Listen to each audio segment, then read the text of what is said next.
Follow the show on Twitter at Boston versus the Book.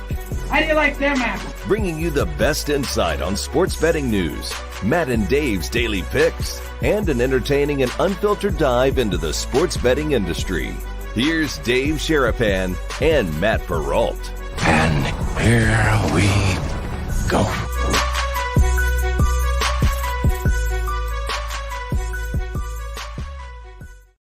What is up, everybody? How are you? Welcome into a Monday episode of the Bostonian versus the Book. Dave Sharapan and Matt Perrault. We, a little late, but we're good. We're live on YouTube. We're live on Twitter. We did it ourselves again this day because of Farra's internet issues. That's why we're late. We want to make sure we're all good. Live on Sports Grid Replay. How are you guys? I guess that's an oxymoron. Replay on Sports Grid. How are you guys? Welcome in. Thank you for watching the program. You guys live on YouTube and Twitter at Boston versus the Book. We apologize for posting a little late. We are here. We are good. Mr. Sharapan, happy Monday. How are you? Boys and girls are piling in as we speak. Curveballs, we hit them. We get them. And I'm good. Without a chicken sacrifice. Without what? A chicken sacrifice. Damn right. We ain't got no chickens. No chickens. Although I'm going to call that guy again. Thanks for the reminder. We'll find that chicken guy. We'll find a lot of guys. I was out and about yesterday finding and talking to a lot of people about a lot of things. We're learning a lot as we go about life, about this crazy business. Celtics are tied 2-2. We'll get to that in a second. Boys and girls, one, thank you for being here. Two, hit the like button, hit the subscribe button to the channel. The @ symbol, Boston versus the Book. Yes. On Twitter is @ Boston versus the Book. Yes. Is the show. He's @ Sports Talk Matt. I'm @ Sports BK and Sig. That's enough for the beginning of the show reads. Remember, we can't swear today, though. Bet the over on the hats. I know. You can't swear today, so you got to keep I it want clean. to swear so bad, too. Got to do a clean show or a clean-ish show. And I got to mark it down if we I'm not going to swear. You can, but I can just write it down. I'm not going to do it. All right, because I'm doing. This is what happens. Dual role today. When the kid, the internet not working, we got to get that guy over to the house, and I'm going to go with him and say, don't leave until this is the high-speed stuff that he's paying for. Until then, you're doing a hell of a job. It's a hell of a okay. Is that okay to say? Yeah, of course. Yeah. Okay. Hell, crap, damn. Okay. All right. That's fine. But wearing two hats right now. You're wearing that nice Molalabe hat, which we'll get to. And, hi, Steve. Yeah. And people bet over on the number of hats for me today. He's got a bunch. He's got a lot. He's got a lot going on. I set a record today. He's got a lot. Dang. So if you guys are watching on YouTube, obviously the chat is rolling. Dave's going to keep track of it. We will pop in and out of there, try to give you guys some things and have any comments. We know you guys are the lifeblood of the show, so we thank you if you're watching on Twitter. By the way, somebody made mention on Friday because they were watching Roll Call Friday on Friday, and they say you guys never talk about the live stream on Twitter because there is a chat technically on there. What? That's true. Yeah, there is. This is news to me. What? Yeah, there's a chat on there. You can comment. When you're watching the show, you can comment. As the show's live, you can comment on Twitter. And so I'll try to do my best, but that's a lot. I mean, like, I think we're at capacity. On the Twitter, there's another chat? Yes.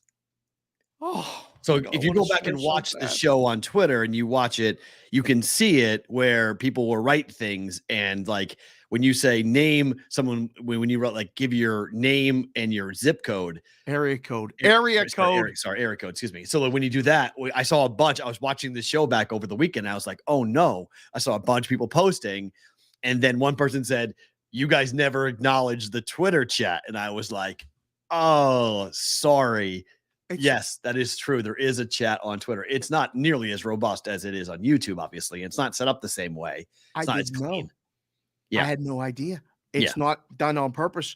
And for those of you watching on the Twitter feed, thank you. For those of you commenting on the Twitter feed, thank you. Somebody's going to have to show me how to get in that, but I'm going to need multiple screens. I got enough screens working right now and enough internet happening that I don't want it to crash. You got enough screens. How many tabs you got open right now? Seriously. 13 and a half. 9. Wow. So under. Okay. Well, We're good though, because my internet's strong, so we're good. I So know, but with the self-producer role as well, Good. Yeah, I we're figured good. you to have more. The copy and the backup paste people, stuff, too. I mean, it kind of it lets me click on links and whatnot, so it's a little easier to do that Okay. because I have the All right. rundown, so it's all there. All right, let's start with the weekend. I think I've made up my mind, Dave. I think I've decided that the Kentucky Derby guys trip is the best guys trip. I've never done it. I have a guy that would actually he wants to put together a BVB brigade trip to the Kentucky Derby. I'm in. He has the whole thing planned. He wants to meet with us.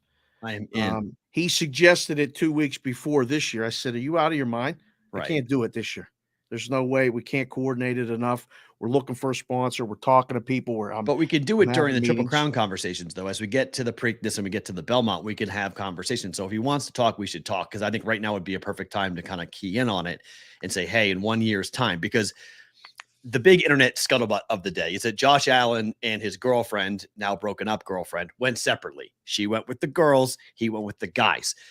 She posted on, I guess her friend posted on social media that his now ex-girlfriend is husband shopping at the Kentucky Derby. So she's taking husband applications at the Kentucky Derby. But Josh went with a couple of, it looked like Somebody said that? Yeah, like 6 or 7 boys of his, 2 teammates, looks like one of probably his agent and whatnot. And I was like, you know what? Vegas used to be the ultimate guy trip. Like this was the place to come to go from a guy trip. I think the Derby may have passed it in my mind. And it's probably because I've lived here and I've seen enough of the boy bands, as you call them, showing up and running through Vegas that I'm kind of like, as a 46-year-old, I think at my current age, golf trips and Derby trips are now what I want to be doing. This is what I really want to go to the Kentucky Derby. It's so me. I got married in a seersucker suit. I love the South. I love gambling. I don't know a lick about ponies. I don't know a lick about sports betting on actual what's happening with how to bet on horses. Most of it has come from Sean or you or 2 of my friends who are into it. Guys. We got horse guys. So just tell me what to bet. You know, Speaking of horse guys, I went on Keith and Moose this morning. Moose is a horse guy. He asked me specifically to ask you what you're doing going after him on Twitter. I'm not He going said, to play around with him. I said, hold on. What is happening right now? No, because he called. All I said was he said the Bruins season was an abject failure. So when the Rangers blew Game 7 to the Devils, I said, so the Rangers season is an abject failure, right? Because he didn't say that. That's all I said to him. I was like, just so the standards are clear, you're going to hammer the Bruins, hammer your team too, which coughed it up the same way that my team coughed it up. I was playing around with him. I wasn't serious. But it was fun. Okay. All right. Because I don't know what happened, but they came at me. I said, listen, I am not responsible for anything that comes out of at Sports Talk Match Twitter handle. Amen to that. We do the show every day. Yeah. I love him like a brother. But he says some crazy stuff. And it's not crazy. I'm literally showing someone's word. What was happening? Because they fun. Just came at me because I said that I didn't bet the Kentucky Derby. Right.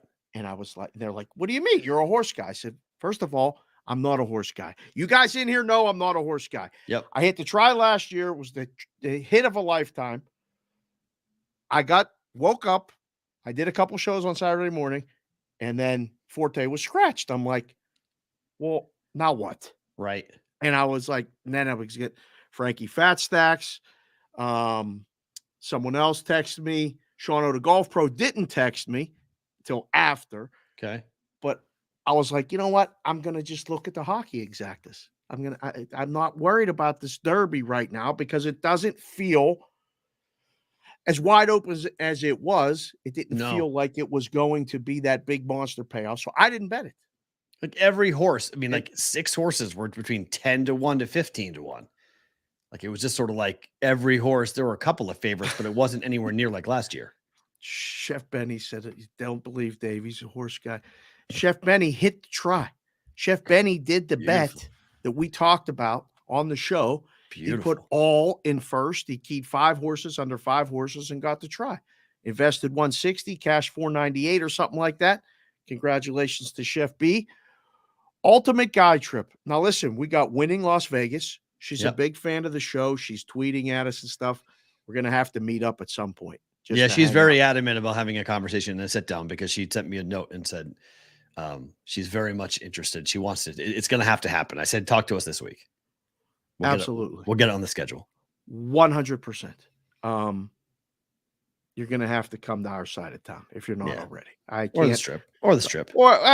Can we try to avoid the strip at every possible moment? Can we it's just. You're there every day practically. What do you mean? I'm not. But when I go, like on Saturday, it's insane. I don't want to go down there if we don't have to. But for winning Las Vegas, thank you for being here. We'll make arrangements. Ultimate guy trip. What about somebody just suggested this, and this is why I love this chat and the guys and the girls in here. What if we do a Breeders' Cup guys trip to upstate New York? Where's the Breeders' Cup this year? Oh, it moves around. I always thought it was upstate New York. That's the Belmont. Could be in Santa Anita. Oh.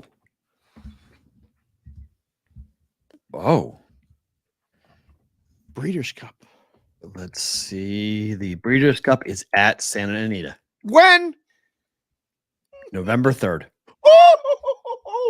After baseball season. Wait. Are we really going to put this on the docket for November, given what's happening in November? We're going to the Breeders' Cup. What? We're going to the Breeders' Cup. Mikey, awesome. Have fun with that. Wow. BVB Brigade meetup in CA for the West Coast crew. Oh my goodness. That's too much. November 3rd and 4th, Breeders' Cup.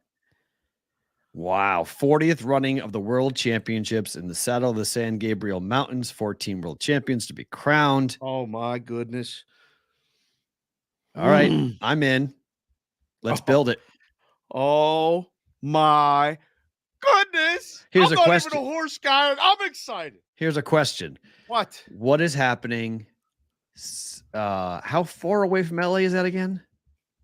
What do you mean? It ain't far at all. So could we combine it with a college football and or NFL game? Oh my God. Can we do this off the we got a long rundown here. You're the one who brought this up. Combine it with a lot of things. You know how my brain works. You bring this up, I'm going to start to go. I'm going to start to put in 15 different ideas, like how to do it. We can make it into a whole shebang. I mean, because you could get a UCLA or USC ticket pretty easily. That's not hard to go to those games. Is not that hard. So we could potentially do it with a college football game. Go to the races on Friday. Go to a college game on Saturday. I mean, shoot, depending on what's happening with the Chargers and or Rams. You could do a 3-day horse racing, college football, NFL, Friday, Saturday, Sunday. Extravaganza. I don't know what just happened, but I had one of those moments. We're just putting it together going. Just one of those moments. I mean, the beautiful thing about Los Angeles is the number of direct flights that brigade members would have from where they're from.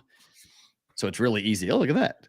Yeah. We're going to got a little alarm to go off of Molo Labe cigars. I just feel like lighting one up right now. Molo Labe cigars, Molo Labe cigars. Steve would come, would he not? Steve would come with us. That's his cup of tea. Steve might provide some refreshments. Yeah, possibly.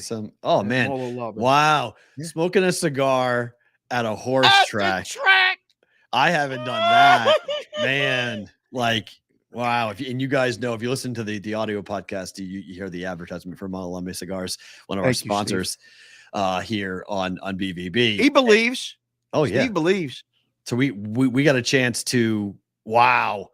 I mean, I was too young when I used to go to the track. First place I ever made a bet in my life was at the Rockingham Park horse track in Salem, New Hampshire. Yeah. So I was like 10. So I was never smoked a cigar at a horse track. I haven't been to a horse track since I left Alabama. Oh, we got a long time. Listen, my friend Barry and I, one time he called me the night before and said, "What are you doing tomorrow?" I said, "Nothing. The kids are going to camp and Jess is going to work. What do you want to do?" I thought he was going to say, "You want to play golf?" He said, "I'm picking you up. We're going to Del Mar. We're having lunch. Then we're going to track all day. And then we're driving home." I'm driving both ways. I ran upstairs. I said to Jessica, I said, I'm going to Del Mar tomorrow for the race. She's like, "What?" I said, "Barry's picking me up. He's driving. It's a 5.5 hour. Well, he drives like you. I think we got there. Say 5.5 hours. Who's doing 5.5 hours? It's San Diego. That's 4. We drove, had lunch at the beach across the street from the track, went and bet every race, finished the last race, the late double. We missed it. Got in the car and drove home, listening to sports baseball on the way home. And that was the day. What time did you get and back? I are going to do that at some point. Oh, yeah. What time did you get back? Midnight. Oh, that's not bad. Not even. I mean, he was flying. I think we got home at like 10:30 maybe. Woo! Yeah. All right. Man after my own foot. Let's go. Yeah, but we can go to Del Mar, we can go to Santa Anita. We can check all this out before the Breeders' Cup. Oh my God, JC from KC just said he's in looking at flights right now. Put it in the Discord. What's the Discord channel again? BVBshow.com. Get in the Discord, boys and girls, please. I mean, there's a lot of organization going on in there. There's a lot of people that are looking at a lot of things. Yeah. We just came up with a trip in November that isn't in Vegas. Just like that. I love it. Pretty good idea. All right. Hold that thought for a BVB meetup in November 3rd and 4th in LA. Beautiful weather. Man, I talk about beautiful weather. That could be awesome. That could be people get out of winter, do Halloween with the kids, the families, all that stuff, and say, where are you going? I'm going to the track to be with the boys and the girls. Winning Las Vegas can come. It's fine. Wow. Yeah. Okay. We'll talk more about that later. That's phenomenal. I'm in. Let's do it. 100% could work. We ain't got no lawyers to ask either. All right. Yesterday. Yes, sir. The ball goes into the crowd. Ball goes into the crowd. Has been doing this where he's trying to run and get the ball. And we've seen this a couple different times from Suns players where they keep the ball away from Jokic, who's trying to go quick. Right. The difference is this time it's the Suns owner who grabs the ball. And he doesn't want to let go of it. Do you know how much I want to swear right now? But go ahead. So Matt Ishiba, right? Did I say his name? Mm-hmm. Ishiba, I think it's how I say it. He decides, let's be frank, to flop. Jokic hits him with a forearm, but doesn't hit him as hard as he made it out to be. And he falls down like he got cracked. And so was 100% a block. He tried to make it like it was a charge. Right. Right. Yeah. Was not a charge. It's a flop, what it was. He just flopped. He would have been fouled for flopping. Yeah, it's the flop. It's the flop call in college basketball. And I was like, that's a flop. There's no way Jokic is getting suspended, right? No. The talk of this is asinine to me. It's absolutely asinine. There's no way a 2-time MVP is getting suspended for game 5, right? Did you see the Suns owner tweeted? Yeah. Yeah. His attrition. That nobody should be suspended. We really enjoyed the game 4. We don't want somebody suspended for this. Thanks. Now you're tweeting about it like we really needed that. Come on, bro.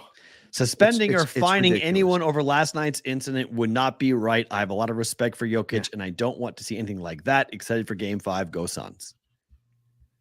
Is the tweet. Oh, tickets for game 6 are through the roof. You I already looked. I may go to Phoenix. We'll see. For game 6. Whoa. Yeah. Kendall earned it. Oh, she's so into the basketball right now, and I don't know why. Oh my, that arena for game 6 is going to be unbelievable. Might be one of those ones that she'll remember the rest of her life. Yeah. If I can squeeze it, way to get in that building with her. She's watching it. I'm driving to meet them last night at the Suncoast. She's texting me, how is that a technical foul? I didn't see it live. She was mad. And then I get there and she plays the clip for me on her iPad and says, that can't be a technical foul. And I was like, you're 9. I didn't even know you watch basketball. This is all news to me. I said, who's going to win? And she's like, well, the Suns are going to win today, but I think the Nuggets are going to win the series. I'm like, oh, wow. Really? So I don't know. You can't suspend anybody, right? Right. Well, no. Look, if this owner was just Joe Blow, he's ejected from the game. Like meaning any other person on planet Earth. Well, any other non-owner. If he's not that owner. Yeah, any other owner. Any like an NBA owner or the commissioner. If you're not royalty, if you will, in the NBA, you are being escorted out by security. You're being ejected. You kept the ball and you caused an incident with a player. Automatic ejection. Perrault, I don't know if you're aware because you have so many things going on right now, but the boys are in the chat trying to figure out a BVB Airbnb for this thing. They're coming together already. And before you guys go, hold on. We'll hold on. There's things we can do. They're going nuts right now. They want to get a place with a pool table and a poker room table and all this other stuff. What is happening right now? Okay, we will figure this out. We did this when we went to LA for the Super Bowl. Okay. There are literally 8-bedroom houses that you can rent for the weekend in LA. I don't know if we're going to be able just saying there's things we can figure out. We can figure these things out to make it, we can figure, hold on. That's all I'm saying. Like, hold on, everybody relax. Yeah. Let us figure this out as to how we're going to do this. But I like the excitement, ambition, enthusiasm. Enthusiasm. This is like real world BVB. We need cameras rolling 24/7. Miller Lite. Oh, is that what that one is? What are you doing? I don't know. I just grabbed a bunch of hats. That's all. We just wear hats on this show. Talk about sports. So, what do you make it defensively for Denver here? Because I'm really concerned. Denver got 53 from Jokic and lost the game.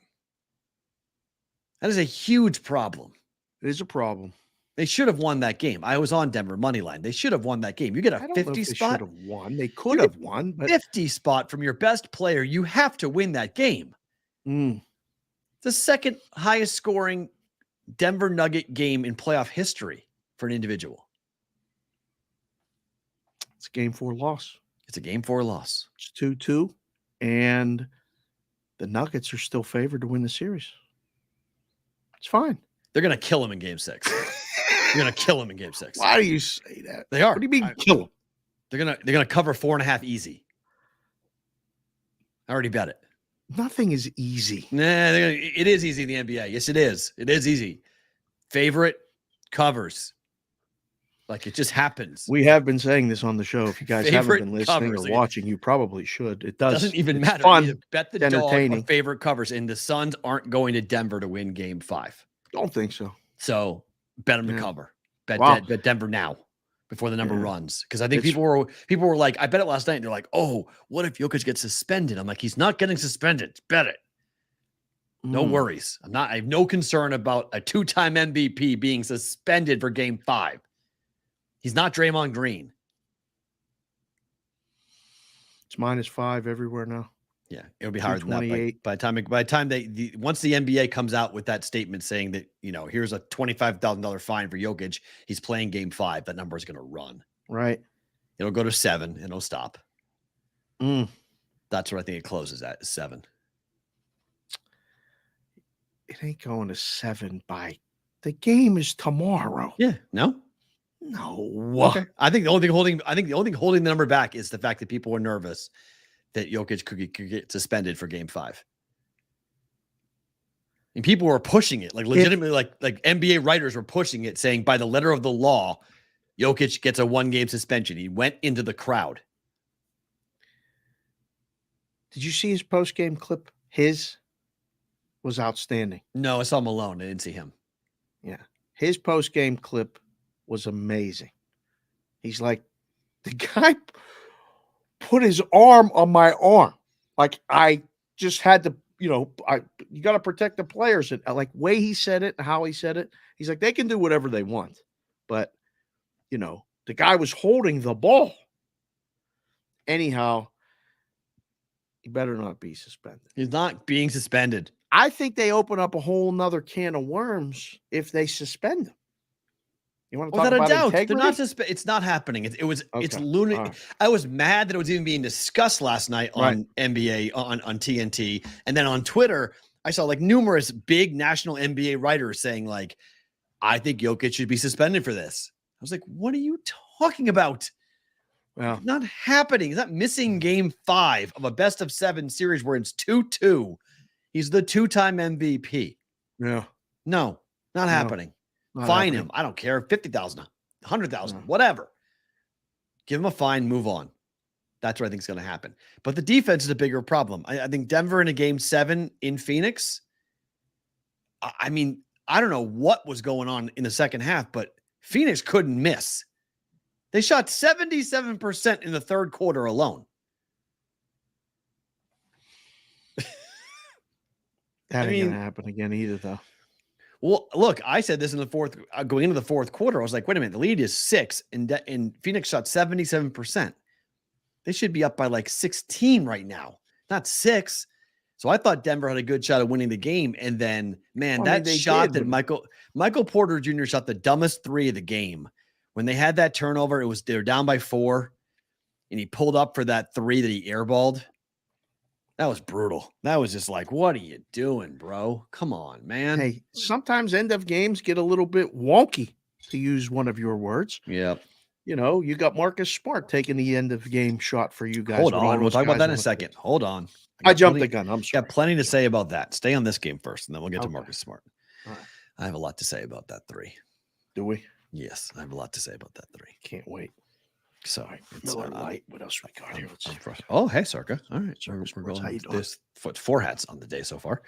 So yes, we're going over. Your hat total will be way over. Okay, so Harden makes the 3 at the end of the game. Smart misses the 3. Boston seems to be fine. In the post-game press conference, Joe Mazzulla saying, I was perfectly fine with the shot we got. Wide open 3 to win the game. We missed it. They made it. That's the story of basketball. Well, obviously, that was the play designed, right? Like that was the play. They went to Smart, then he threw it inside. They ran around to kick it out. They wanted Smart to take that shot. That was what they decided to do. This is the problem. At the end of regulation, I'm talking about, correct? Right? Yep. Yes. The problem with this, we saw it in the NBA Finals. There's a reason why teams let Marcus Smart shoot at the end of the game. They're not afraid of it. He has never really made a clutch 3 with the game on the line in the postseason.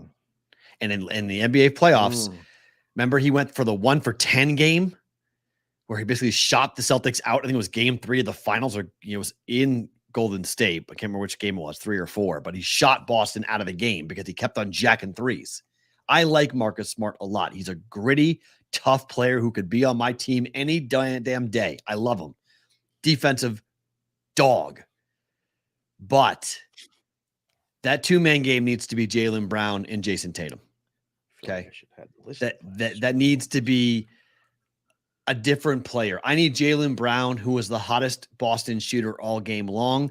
If Tatum's not going to shoot it, I need something being designed for the 2 of them and not Marcus Smart. If that's the 2-man game, I equally don't really like the fact that Joe Mazzulla didn't use timeouts at either the end of the game or the end of overtime. Let the guys play it out. Now, I understand trusting your players, but this is a college thought process. We've seen college teams do this, saying like, I don't want the defense getting set, so we're going to let it play out so they don't know what we're doing. But in the NBA, where X's and O's is so vital and playing the chess game is so important, really would have liked to have seen a timeout in either one of those situations. Well, in his defense, I mean, you trust your guys. You tell them in the other timeouts, when we get to the end of the game, you guys got it. You know what to do. Figure it out. I don't know. I mean, you can't leave timeouts. Like at the end of games, especially close games, use all the timeouts.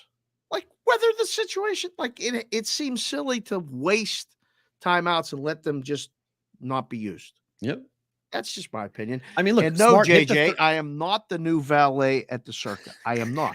Although, thank you and hello to you and your wife. Right. Hopefully, they're watching at home. The 3 they got hit at the end of overtime that didn't make it because the buzzer clearly went off was all on Jason Tatum, and they got into their offense with 5 seconds to go. I kept looking at the clock, going, "What the hell are you doing? Waited too long, right? Waited too long." I mean, it's like known. Like you go at 8. Like you go to give yourself that time to be able to make a pass. Yeah. And he hit the shot on top of that, which sucked because he missed the shot at the end of regulation. He made that shot. Right. Buzzer sounds. And so we're 2-2. Yeah. Look, I'm not worried about Boston. I told you, if Boston lost game 3, I'd be worried. They won game 3. They'll win game 5. The series probably goes 7, which is fine. And it just kind of, Boston is going to make their lives more difficult in these playoffs just because. just what this team They is. are still such an overwhelming favorite. Because when they play at their best, they're the best team left. Yeah. That's the problem. Yeah. When they play like they did in game 3, they can beat anybody. They're just so inconsistent. It's unreal. Just looking ahead, what would be the bigger bummer for you? And I know you've seen enough winning and championships and everything else in your life that you're good. Yep. But would it be a bigger bummer if the Celtics lose than if the Bruins losing? No. Bruins by far were the bigger upset, were the bigger bummer. Okay. By far. I mean, I've only seen one cup in my life. What's a worse loss, chat? We got a bunch of people just popping in now. I don't know what happens at 11:30 Pacific, but a lot of people come and join us. Thank you for being here. What's going on? What's a worse bummer loss? Like if you're bummed out, is it the Bruins or the Celtics? Put it in the chat. We can't put it on the screen, but I'm looking at it right now. I'll take the listening glasses off so I can make sure I see it and don't miss anything.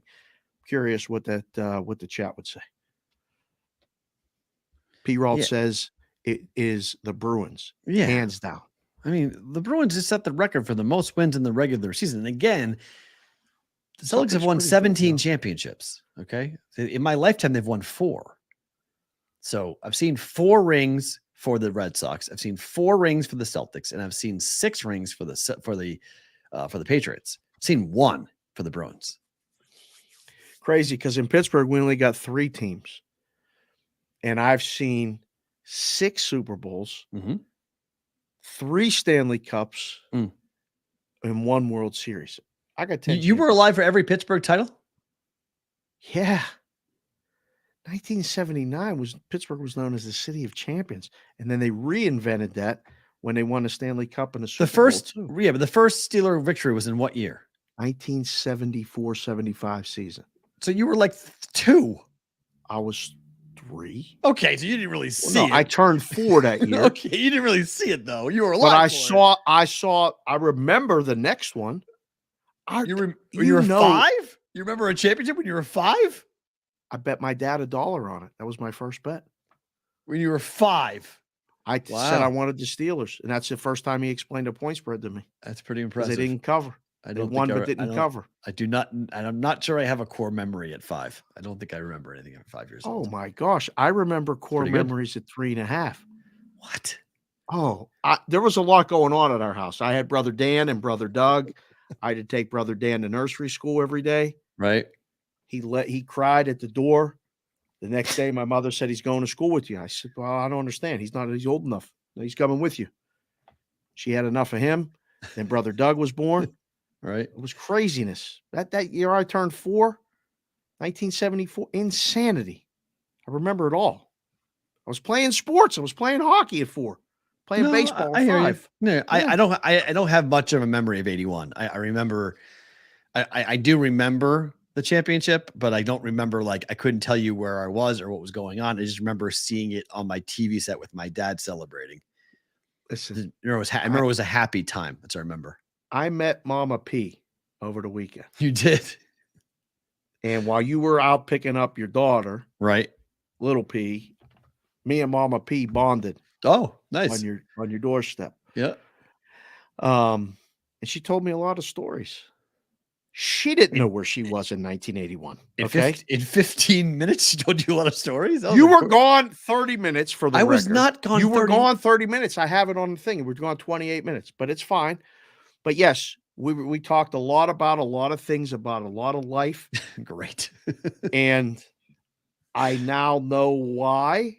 Like sometimes you can be so crazy scatterbrained. Yep. Because that was young, and she explained it. She didn't know where she was a lot of times in 1981, trying to make sure you stayed alive. Yeah, my mother in 1981 was 22 years old. She was 20. She was 22 with 2 kids. Believe me. Yeah, I'd be scatterbrained too. I mean, she was scatterbrained. Legit. 22 with 2 kids. No thanks. Under the age of 5, 2 kids. Yeah. No, thank you. No, thank you. So what do you make of these Kraken?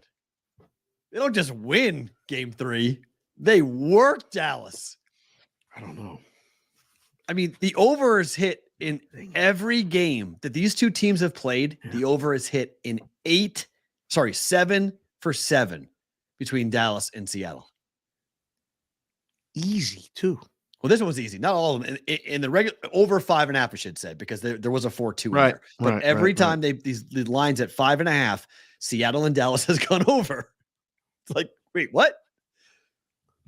These playoffs, like I don't recognize these playoffs. We are not seeing 3-2, 2-1 hockey games. Occasionally we do, but it's more of like a fluky thing when it's like Florida's win against Toronto, which was 3-2. Which, I mean, we'll get to in a minute, but like I can't believe that Toronto lost that. I feel bad. Sorry, Toronto, but it's over. It's done. It was nice. Maybe you'll win 1. Boy, it'd be great if you won 2, but you ain't winning 3. So or 4. Nah, that's no. The only thing left to be decided in that is the exact score of the series. It's not who's winning, it's when. Right. Sorry about that, Toronto people. I love you. If you're watching the show in Canada and you're a Leafs fan, Leafs fall in the spring up there. It happens every year. Thank you, Vinny Chevalier, for giving me that one. Or no, it was either Chevalier or Konowinski. I can't remember which one. Is this going to continue? Is this over thing? Is this Kraken thing? I think that's what's going to change. I mean, seed of doubt is planted with the Stars. Ottinger couldn't stop the puck. I mean, like, they lit him up. You're muted now. You have no audio. How about now? Oh, you sound great. Okay, sorry. When you come back after you go like that, touched that wrong button. Sorry. I swear. I would say the building and the atmosphere. Mm-hmm. I'm just going to keep on saying it. This is Golden Knights 2.0. The Kraken have it rolling. The first time is still the hockey fans. The corporate suits, they haven't got the tickets yet. Mm-mm. This is the fans. And the first time is for the people. And you feel every shift the first time. And you have that success. Yep. Oh, when we were watching it, we were talking last night with our little face-to-face, but like watching the highlights, you can feel it, the energy through the TV.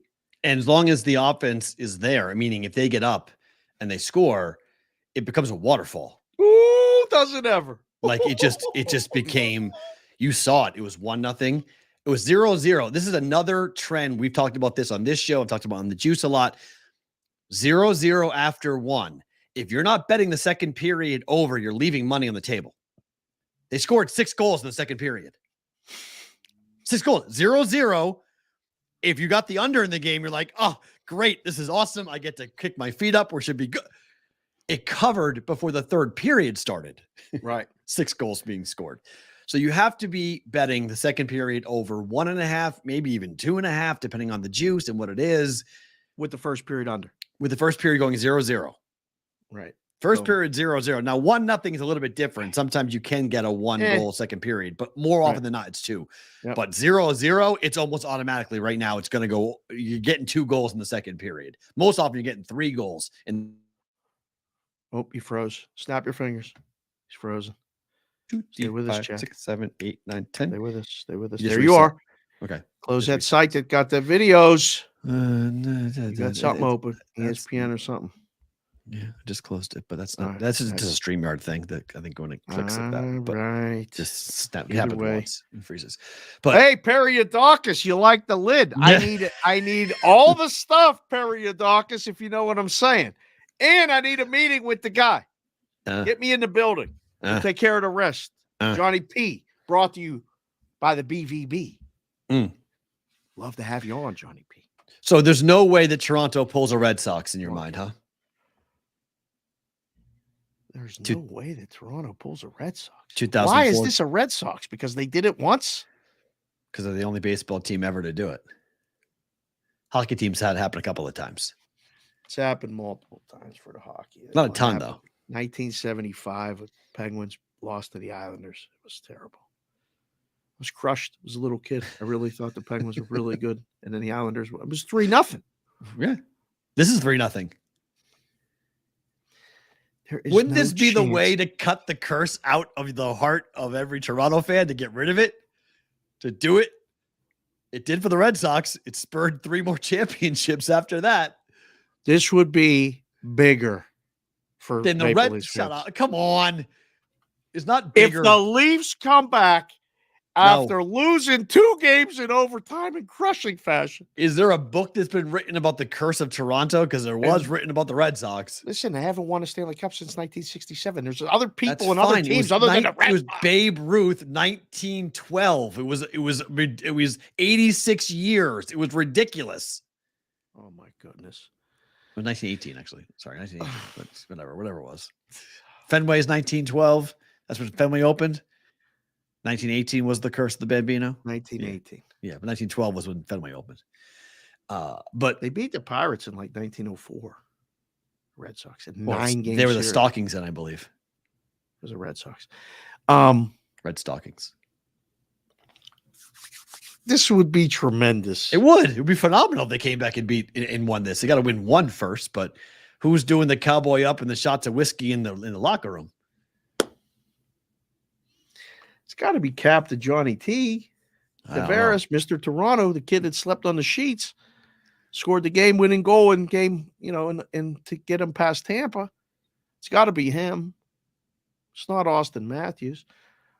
Somebody had a great tweet that I think it was Furman, actually, that today is Connor Bedard Day. Today's the lottery. It's lottery day. Yep. Mm-hmm. Arizona gets the first pick. Toronto loses the next game, and Austin Matthews makes a trade request to come back home to Arizona, where he's from, where he grew up, to play with Connor Bedard. Blow up the whole Maple Leafs.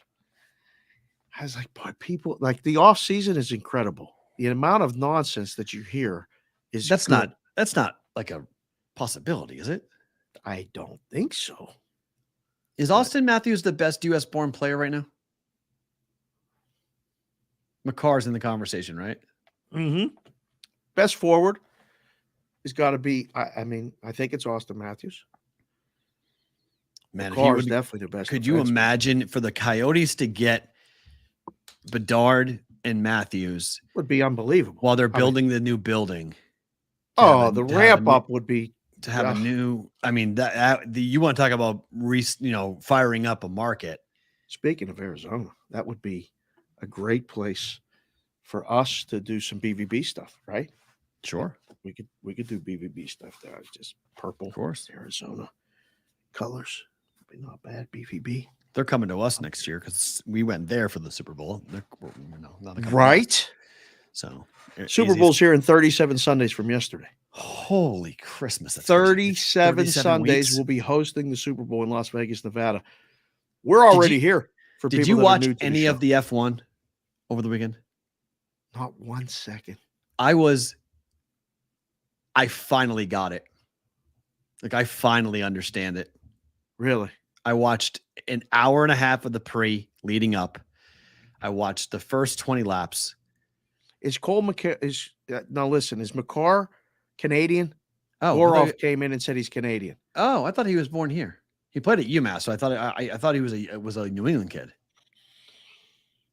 I just go with it. When you say it, I go with it. I thought he was a US born kid. Idea. So who else? Idea. So I don't know who's born where. Austin Matthews. No, I really did. I really thought Cale McCarr. I really did thought Cale McCarr. I thought he played for Team USA in the juniors. I saw Austin Matthews playing as a kid or something somewhere. One of my Bartell reminded me of this when we were playing at the rink down in Arizona. I guess little Austin Matthews and playing with his kids or something. I don't know, but I know he's from Arizona. I don't have a clue where McCarr is from. McCarr is Canadian. Okay. You got to start checking to fact check. You're going to produce the show too. Thank you, chat, for doing it. Okay, Matt Gentry said, "Come down to Arizona. We'd love to. We were in Arizona. We'll be back." So, where's Kane on the list? Oh, I mean, he's fantastic. Pavelski with Dallas. Oh, I love Pavelski. He's a legend.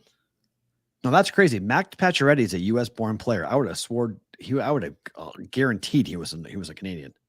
From the name? Just Max Pacioretty. I always would have assumed that he's Canadian. Got to stop assuming stuff. We can't swear today, but you know what assuming gets you. Yeah, I know. A-S, you know what? Uh-huh. Out of you and me. Where's Matthew Tkachuk on the list? It's got to be right on now the way at up least. now. Yeah, right. With the way that he's played, the way he's been. Eichel. Eichel's a U.S.-born player. Yes. Interesting. I would not have expected that either. I would have thought Eichel, who went number 2 behind. Yeah. McJesus. Yeah. In the draft. Yep. Buffalo took him 2. Connor McDavid went to Edmonton, and it's worked out way better for Edmonton than the Buffalo Sabres.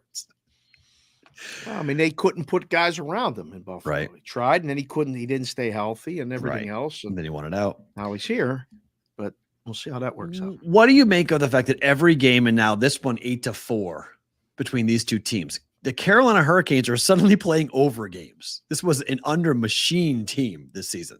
Right. Just bet the over in game 4? When's the 2-1 game showing up in this series? Because we haven't had it yet. I don't know. It's 2-1 Carolina. Is it? I don't know. I mean, to me, I like the Devils in game 3. They won game 3. Yeah, me too. So I had that. Game 4 is the series. Can the Devils make series? Can the Devils make? I mean, yeah. I think if the Hurricanes win, it's over. It's not over. To me, it is. Don't it's make. Over. Oh, I don't think so. 3-1. I think it's over. I think they won one of the last 3, but 2 of them are at home for the Hurricanes. I think it's over. I don't think so. Okay. I think must-win game. I think the Devils can win game 5, down 3-1. Okay. I think they can win game 5, tied 2-2. Oh, that for sure. They win game 5, tied 2-2, guaranteed. Yes. But they lose. They're going to lose either game 5, game 6, or game 7. They're losing a game. Tyler wants to know what happened to the headline font. We changed it. That's what happened. Well, no, we changed it because we're doing it. We're not. Farra's not here, so right. This is we're producing the show ourselves. Right. Yeah. By the way, this is the 4th show we've done this, Tyler. So way to be perceptive. So, listen, Tyler's trying to win a World Series of poker. He's asking Perrault for a job at DraftKings if things don't go well. Tyler needs a gig. Man, oh man. Sharp. You know, little scroll. That scroll on the bottom. That's not normally there either. Just FYI. Thanks for paying attention, Tyler. We really appreciate you watching the show. He's not in Knoxville. He's in North Carolina. Oh, beautiful. Playing at the World Series of Poker. He's trying to get the big score. If he gets the big bag, he's going to invest in the show. Wait, the WSOP is in North Carolina? He's playing to get here. A satellite? He's playing in a satellite? I think he's playing cash games. I mean, the guy walks around with money. This is what he does. Okay. All right. Took a picture of a convenience store. Did you guys see that? A knockoff come and go. COME. A knockoff come and go. I think that one was in Pittsburgh. Oh, sorry. That was another one. What was the other one? That was Raymaker Lou in Pittsburgh. Oh, okay. No, Tyler put another one in there. Not came and went. I forget what it was. It was one of those convenience stores that we've loving talking about. Yeah. Tyler, put it in the chat, please, what the name of that convenience store was. He said, by the way, he was audio only until today, which again, you can download, subscribe to the podcast, and get the audio only version. Like our friend John C. Myers down in Texas, he listens to us every night when he goes and does his sessions and things like that. Loves the show. But if you are available or you want to go back and watch it on YouTube, it's available at Boston versus the Book. And then, at least for now, there's a replay how about on Sports this? Grid. All right. So, by the way, remember our contest that we've got going on right now, right? For a custom-made BVB hat. Oh, which we have right here. Hold okay. On. You leave a review on Apple. Look at this sweet hat. You leave a review on Apple, you subscribe to the podcast, and you get in the Discord channel, bvbshow.com. Screenshot both of those and then email it to askthebvb@gmail.com. Yes. At the end of the month, we're going to pull one lucky winner, and you're going to win a customized BVB hat. Yes. So All right, get back on track. By the way, with the F1, what did you see? What did you notice? What did you have? What was your 1, 2, revelation? 3, 4, 5 new reviews. Nice job, guys. Today? Well, it populates. It takes a couple of days to populate. So it was posted. It's from Friday. There were 5 reviews left on Friday. Now listen, that is awesome. Yeah, Keep that going because that apparently helps. Oh yeah. And when these people go, you guys don't have reviews. Yes, we do. They're doing it right there. Oh yeah. Even Jordan 1-star Gorov became 5-star Gorov. But we ain't changing the name. He's 1-star to us because we love him. Yeah, we are now. What is your F1 thing? Because my F1 experience was through ESPN and Nicole Briscoe, who I think is an amazing talent. I love listening to her, watching her, and just tell stories. Her husband's a driver. Which is very unique. She has a very inside. Which driver is her husband? Chase Briscoe, I believe. Chase Briscoe's a NASCAR driver. A race driver. Did he used to drive Indy? Did he used to drive? He's not F1 though. Because what I've realized is he's not F1. These F1 drivers, these guys are rock stars. I mean, straight up rock stars. More than NASCAR. F1 makes NASCAR look like a bunch of banjo playing, whiskey drinking backwoods people. Okay. There goes the NASCAR sponsorship. Okay. I mean, it is. What are you doing? You asked me what my response was. I watched the Miami Grand Prix. All right. I get it. Oh my goodness, it's coming here. I can't believe it's coming here. I was texting both of you and Farra. I'm like, are you guys watching this? Because I totally understand now. 1, the attraction. 2, the pageantry is unreal. It is the most bougie.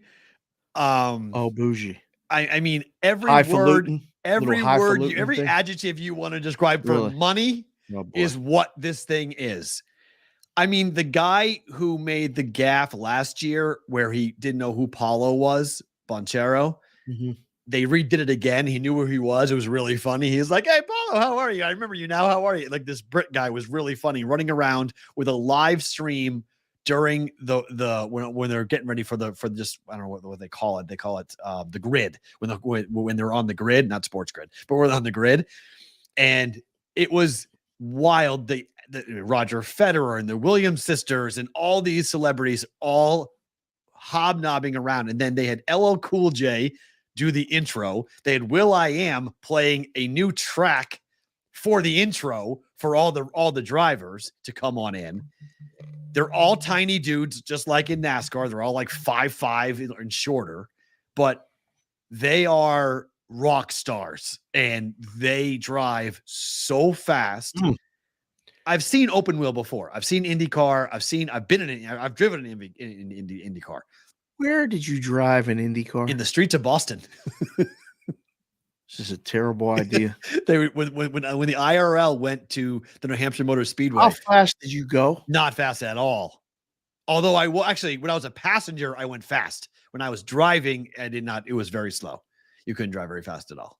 But as a passenger, yeah, we went. I didn't get to do a hot lap in it, which I was kind of pissed off about that. I would love to have done an actual hot lap in an IndyCar. But F1s are faster than IndyCars. And the teams are so expensive to run. I know why Vegas is doing what they're doing, because this thing at night, oh my gosh, it is going to be the best thing. I have to find a way to go now. I wasn't going to go. I was like, forget this. I'm not going. I got to go now. I get it. Tyler just announced to me personally that he's at the World Series of Poker circuit tournament. Nice. It's a $1,700 entry. It's $1.5 million if he wins it, and a sponsor. That's it. If he wins it, we're brought to you by Tyler Wyatt at BetSmart US. And the BVB consulting firm. The other B becomes the BetSmart. So it's BVBB. B squared. Whatever we do, we'll figure it out. But good luck, Tyler. Get it done. Hell yeah. Win the whole thing. You know, I was going to say it. Yep, you were going to. Pause. Thank you. Good right there. Thank you. They did an IndyCar race, which, by the way, Chase Briscoe drove IndyCar before he drove NASCAR. Thanks to the chat. Always fact check Perrault. I knew he was a NASCAR driver. I didn't know he was an IndyCar driver. IndyCar and F1, by what I learned, like different apples and oranges. In F1, people get very insulted. Very defensive. If you compare IndyCar to F1, they get very mad. And they get very upset. You don't know what you're talking about, assuming that immediately. That's what they say. Anyhow, they did an IndyCar event here in Las Vegas when I was working at the Golden Nugget. Okay. They drove that stretch that the Smith Center's on. Was it Main Street? I don't know if it was Main Street, but they drove through downtown and then did a long straightaway. And I watched these cars take downtown streets like it was nothing, going 100. And then they did the straightaway and they went, and it went to 180, just like that. Yep. This is going to be incredible. I'm still not going. I want to go. What? You'll see more on TV. I just want to be. I just want to. Can we go to like the qualifying? Yes. Okay. Yeah, that's what I mean. I don't need the speed and all of this stuff. Yes, and then the day of the race, I don't want to see that. Then there's no passing. I want to hot something pass. Happens. I want to walk in the paddock. I want to go in the paddock. I want to go and check out. Oh, we got to get a guy teams. For that. Okay. I want a hot pass. Media credentials will get us. We should be able to cover it through media passes. We got to go in there. That's how I covered one of your all-time coups. If you can get it's not that hard. I mean, that's how I covered every NASCAR race. I mean, I've been to multiple NASCAR races. I've been in the pits. I've been in the stalls. I've been in the paddock. I've been everywhere. I've been in the pit. I've been all over. We're going to have to bring a camera person and shoot us in the paddock. And yes, it's called the paddock or the pit. Well, the pit is where they race. The paddock is for horses, is it not? I thought that's what they're building for that double-decker paddock that they're building out behind. Believe me, F1 people, you guys can sponsor the show. Reach out to us. He's at Sports Talk Matt. The show is at askthebvb@gmail.com. Is it askthebvb? Formula One paddock. I'm right. Excellent. Congratulations. Yes. Good. He's right, people. With privileged trackside views, gourmet cuisine, open yard, the Formula One paddock, and they have the paddock club as well, which is above the paddock. That's crazy. You can watch. What is the date of this? What is the date? Oh my gosh! They hold on. They're building the paddock, and then above the paddock, they have suites you can purchase just to watch the guys work on the cars. Not too much. Nat's gonna do that. That's nuts. Now I get why they're building that too. When's the date of it? What's the date of the NASCAR race? It's not the Breeders' Cup weekend, is it not? It's not the same weekend in November. Can't be. 17th. Different weekend.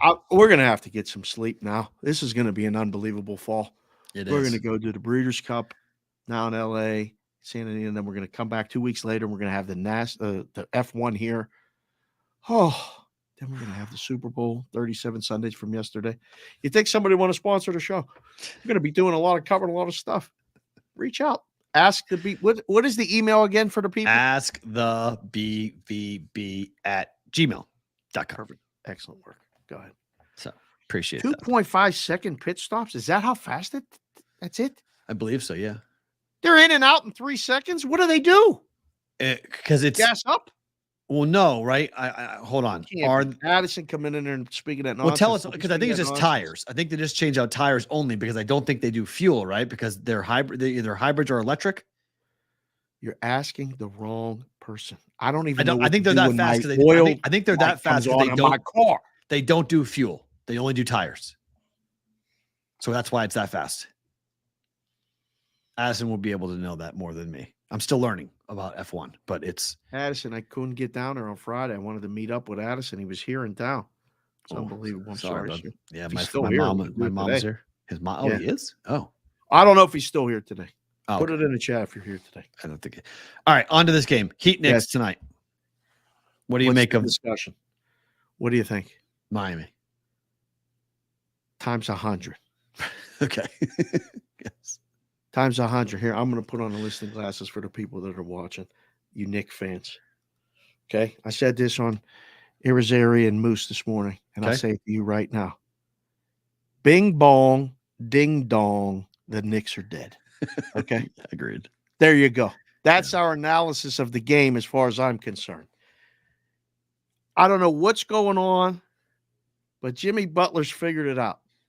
The Heat are going to the Eastern Conference Finals after losing the first play-in game. And they're dangerous. They're going there and they're dangerous. Oh, whoa. What? They're dangerous. If Boston's there, they're dangerous. If Philly's there, they're dangerous. Miami can go to the NBA Finals. You think they could beat the Celtics? I do. Eric Spoelstra. The prices and the odds and stuff like that. The prices don't think that. Right. Eric Spoelstra against Joe Mazzulla. I think Eric Spoelstra is going to have a hell of a game plan. 3 seconds is a long time, Whitrock. You're right. Depends on who you're For asking. the pit stops. What are you thinking? Depends on who you're asking. 3 seconds. I mean, yeah, right. 3 seconds is really not a long time. Saying for a pit stop, it is apparently. Tires only. You're right. No gas. Good. No gas. All right, good. That's why. Those engines are amazing. So yeah, we're on the next. What about the total? 208. How low can we go? Right. Keeps on going under. Just keep betting it, right? I would. I don't know. Yeah, I ain't watching 1 second of this. All right, you watching 1 second of this game. Warriors +3 at the Lakers after getting housed with a capital H in Game 3. Yes, housed. That's gonna be the Laker model, gold, purple bees. For you guys not watching on the feed, we got BVB hats. We're gonna have a store. People will be able to get this stuff. Oh, I can't wait. Got a couple. I went to a couple stores this weekend to get some hats made. They didn't have the right inventory. So I had to make a request. Got some Addison's hat. coming out. Addison made a hat and it didn't come out right. I was bummed. Got to fix that for him. Well, that's why I'm very particular about the hats. You guys know that. And I'm trying to be as particular about the hats that get to you guys. So we're not just doing it half, you know what. So just be patient. We got to get this thing unlocked. We will. It's coming. Can the Warriors even up their series? The answer is yes. Do they? Are the Warriors going to answer? Do even they? up their series? Yes. Warriors outright tonight. Yeah, they're winning tonight. I agree. You don't think so? No, I agree. Can't bet it though. I think you could bet in game. Yeah, you'll be able to get a much bigger number. Because here's the problem. The Warriors should win this game, but they are so bad on the road that it's very difficult to trust them pregame to win the game. They're so bad on the road that it just I can't recommend it. I can't play it myself. This game is an in-game bet only. Could go bad, huh? Mm-hmm. Could go bad. There's just and say, again, you know what? Like it did the other night. Can they get blown out? I don't know. It could. I mean, because then they go home, they win game 5, they go back to LA. They know they've got one shot. They win game 6. They go to game 7. It's possible that they lose tonight. You know, the Lakers are the second choice to win the championship now. What second happens choice behind the Celtics? What happens if Lakers lose tonight? Where does that number go? To win the championship? Yeah. Suns go there? No, the Suns, they don't have home court. Right. They got to go win a game. In Denver, right? Or In game Denver. 7 or a game 7 in Denver. It might be Golden State. Might flip them. Just flip the prices. You know? I don't know. The Lakers been getting a lot of love. I mean, all over. They were getting love. Again, they've been playing great defense. I was corrected in the chat. One of the top 3 defensive teams since the trade deadline. Yep. Oh, Perrault just came in and said Lakers Heat bubble rematch. Who wants to see that, Perrault?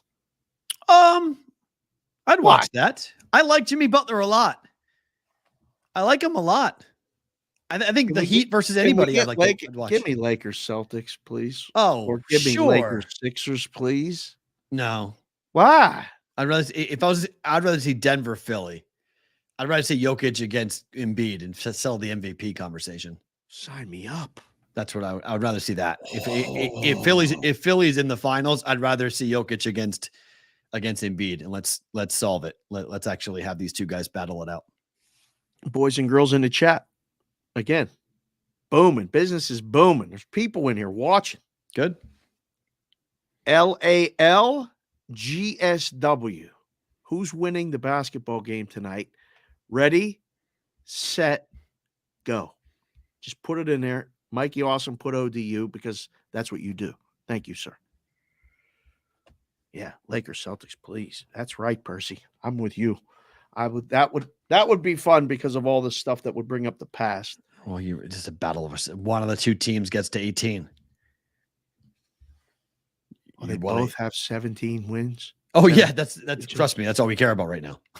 Celtics fans, we want to win, but we're pissed off that the Lakers caught the Celtics. Forever, my entire life, basically, the Celtics had the most championships of any NBA team, and then the Lakers caught them.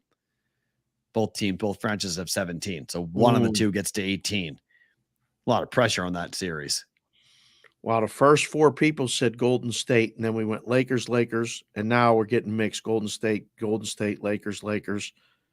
Okay. Numbers good, isn't it? Numbers good. Numbers don't matter. Numbers, point spreads are stupid. This doesn't matter. Warriors win, Lakers win. Lakers win, they cover. Warriors win outright. It's coming down as we speak right now. It's 2. Only bets to make because people are betting the Warriors. They should bet the Warriors. Warriors money line. It's a good bet. They just moved it. If you guys are watching in the rooms, how you doing? It's a good bet. See you. Yeah, take the Warriors. Hit the like button while you're here. Time for the Thrive and Prosper prop bet of the day, being presented by Thrive Fantasy. With Thrive, you guys can eliminate the countless hours of research and focus only on the top tier athletes that have the biggest impact on the game. There are user versus user prop tournaments. You can compete to win cash. They have top multipliers in their prop lobby where you can build an entry and win up to 20 times your money. Use the promo code BVB when you sign up at Thrive and receive a 100% instant first deposit match of up to $250. You can download the Thrive Fantasy app in the App Store or Play Store or by visiting their website, thrivefantasy.com. Sign up today, prop up today, and use that promo code BVB. Do it. The Thrive Fantasy prop bet of the day, Anthony Davis, under 38.5 points and rebounds. What was the number last time? Same number? 39.5. Oh, it's coming down? Blew it out of the water. Because have you seen the wonkiness of this guy? Game 1, Game 3. Yeah. He's Wilt Chamberlain. Game 2 and Game 4, he's Casper the Ghost. Disappears. This is Game 4. Right. Disappears. Well, he did it last time in Game 4? Why are you saying that? His Game 4s in his career. He's unbelievable in the odd number of games. He's horrible in the even number of games. That is one of the strangest stats I've ever heard. And if I hear that on any other show today. No, hold on. I got it. Wait. I got this from Stephen A. Smith and ESPN. Oh, okay. It's not my own stat. So don't. Right. So other shows can use this. Thank you. This is not me. Good. Use it because it's nonsense. Right. It doesn't mean anything. Okay. I'd go under. You? Mm-hmm. Yep. I would go under. Yeah. Fade Anthony Davis because I like the Warriors tonight. Like the Warriors. Yeah. Let's see. Anthony goes for like 24 and 10. Points, player points. What's the other one? It's points and what? Rebounds. 24.5 and player rebounds is 13.5 with gigantic juice over. So that's 39.5. Okay. Wow. What doesn't he get? The points or the rebounds? On that number? What are you more concerned about? With combining the two, which one I think he gets rebounds. I don't think he scores as many. I think they'll take care of him defensively tonight to stop the offense. He'll score 20. But 20 and 14, it's not a bad game. It's not enough. Just not enough to get over. And they lose.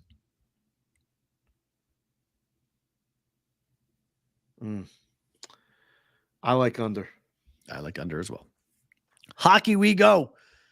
The Vegas Golden Knights tonight. Only one game this very evening tonight. Edmonton, the site. Golden Knights 1-1 after winning big in game one, get whipped at home in game two. Power plays of the story. Jack Eichel in the box 2 times, 2 power play goals just on those things alone. Shorthanded goal for Connor McDavid. Rout at T-Mobile in game 2. Vegas is a plus 155 road dog tonight. They were 26, 7, and 8 on the road this year. Yeah. What are you implying? That they should be less of a dog today? Oh, give me as many points. Give me as many points as you can. They're not losing tonight. The Knights aren't losing. The Knights are winning tonight. Winning outright. Winning outright. You understand the storm that they're going into right now. Edmonton at home is not that impressive. Oh, my goodness. It's okay. Oh, my goodness. What storm are they going into that they haven't seen in their own building? They play in front of loud crowds and loud music, and that's whatever. Vegas is used to that. Nothing to worry about there. Skinner is actually worse at home than he is on the road. Did you see the roller derby that it turned into on Saturday night? Oh, there's a lot of hitting that's going to happen in this game tonight. I mean, Kane. Did you see that woman at the game giving Kane the finger through the glass? Did you see? No, but did? I mean, it's deserving. First of all, it's not deserving. Yeah, And it is. second of all, somebody put a tremendous tweet that said it's his casino host.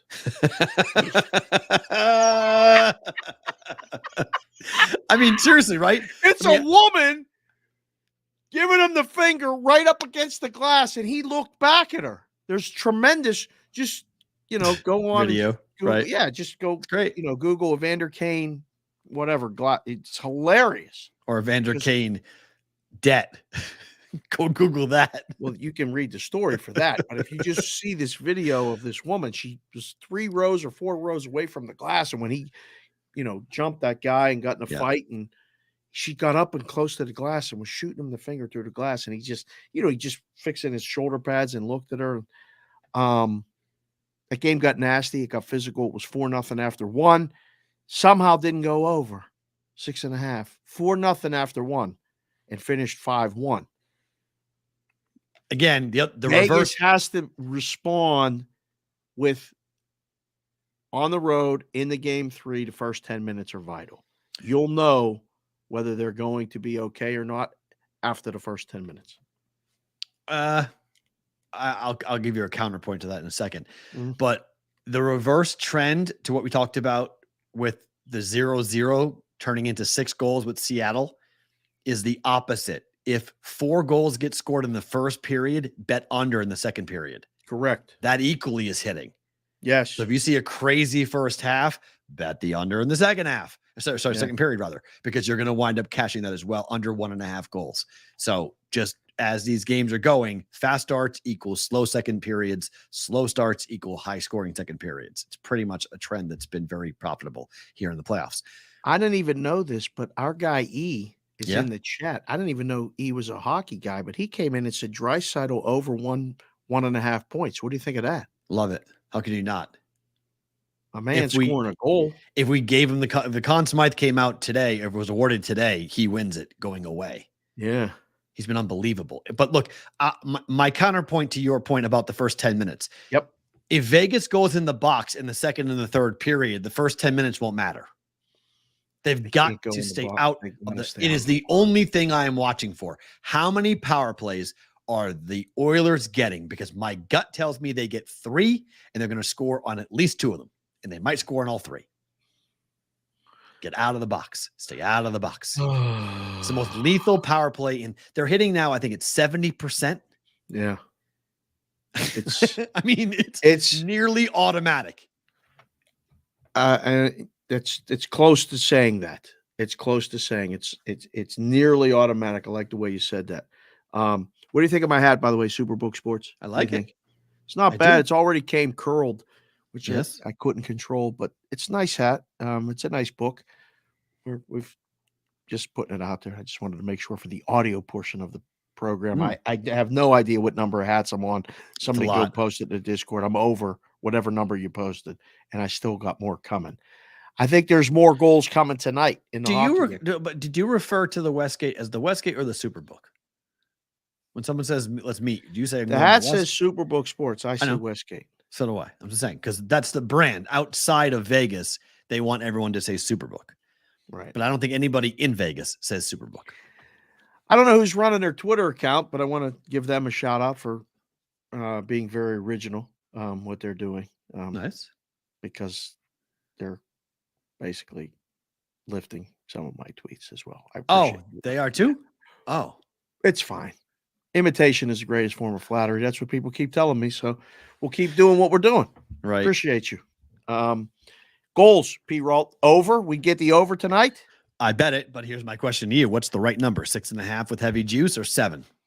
What's the right number? Because it's split on the books right now. Some books are at 6.5, some are at 7. Do you know how dangerous this show can be if I actually continue to look at the rundown while we're doing the show and the transitions continue to work like this? It's scary. It's alarming. What's the correct number? Here's what we would do in the room. Do we want people betting over 6.5 and laying 40? Or do we want to betting over 7 and taking even money or even plus 105? You only pay the juice when you lose. This is why you can't work in the room, because I asked you a question and you gave me a funny saying. I gave you the answer, though. That's not an answer to yes, that it is, question. because I would rather, because 7, if it goes to 8, I'm losing anyway. So I'd rather have him lay 140 and have a chance it falls 6. That's the answer. So I gave you the answer. Right number. I said you only pay the juice if you lose. That's the right number. Now, will it go over? Yes. What's so 4-3? But you like Vegas, correct? See, I think if Vegas wins this game, it's under. If the Oilers win, it's over. Well, I mean, it's hard to say because power plays and all that other. We haven't seen many road games in the postseason yet, but in the playoffs, I mean, in the regular season, yes, Vegas was an over team on the road at the end of the season. They were home under, road over. Vegas was an over team. Oh, yeah. They played differently on the road than they did at home, but it's the playoffs. Things change. I mean, I think the reason why he could go over is because I'm concerned about Brossoit. I mean, he did not play well at all in game 2. What's the bounce back? 6-4. He's given up 4 and 5 goals so far in the first 2 games of the series. We'll find out. This is everything. As far as Brossoit's got, I mean, for the under to hit, there's Brossoit's no got to be great. backup plan though. Like, what do they do? Well, Aiden came in. They put the other kid into the third period. Thanks for coming. Right? They put him in. So I mean, what are you doing? I trying to spark him, trying to get his head cleared, trying to give him some, I don't know, kick in the butt. Say, come Edmonton on, kid. Team total over. Do you like that? I prefer Vegas team total of 2.5 over.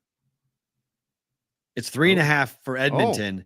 Edmonton's 3.5 minus 130 to the over. Vegas is 2.5 minus 150 to the over.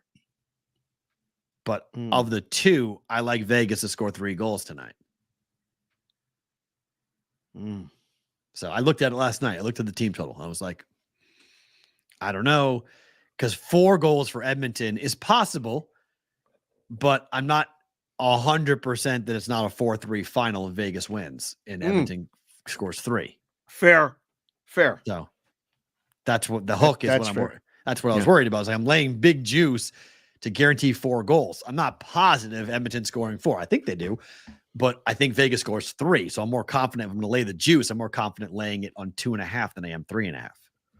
Wait, what the hell? I just missed the same game parlay. First period over 1.5 and over 5.5 minus 120. That's Otto, right? He's the only one I've seen do this. So Otto likes to do this. He combines the first period total and then he gets an alt game total and parlays them together. Yeah, Gabe does that all the time. What book is he? What? Because he can't do that in Vegas. I don't know FanDuel which one DraftKings. he's using multiple books in Pennsylvania. Yeah, the alt totals are so interesting. Oh, it's amazing. We don't have them here. Yeah. Do you have them with the Boyd app, or is it on there? They're not doing them there. Boyd doesn't let. Boyd is smart enough to know that not to give the pros a shot at the alternative. The alternative. Oh, they'll get destroyed. Yeah. So especially if you allow it to be parlayed, which that'll be in every. I almost said it. Oh, I did good. I did good. They'll do with every parlay they can. Bots will do it. All of a sudden, you go to grade the game, and you go, "Oh, how did we just lose 28,000 on the first period?" Oh, it's parlayed to everything. Oh, great. Alternate total. Unbelievable. All right. So let's talk about a story that we did not spend much time on yesterday. Got a good number of people in here right now. This Friday. Oh, sorry. We didn't do a show yesterday. Sorry, I mean Friday. Yes. Although we're going to have to do a Twitter Spaces at some point just to Again. see what. Yeah, people loved it. Yeah, we'll do that. All right. So we talked about this. Ben Mintz was caught on a live stream doing a rap, much like you. He was rapping a song. Stand up. He was rapping a song in which you have rapped, by the way. Stand up. First of the Month by Bones Thugs and Harmony. Yes.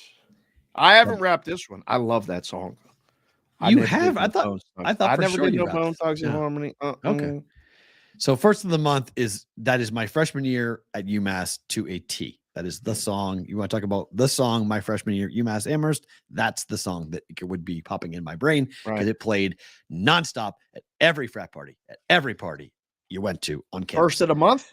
Yes. Bones and Thugs. Yes. That album came out and everybody was all over it. First of the month. Wake up, wake up, wake up, wake up. I love that song too. He dropped the N-word during that song on a live stream while he was reading the lyrics.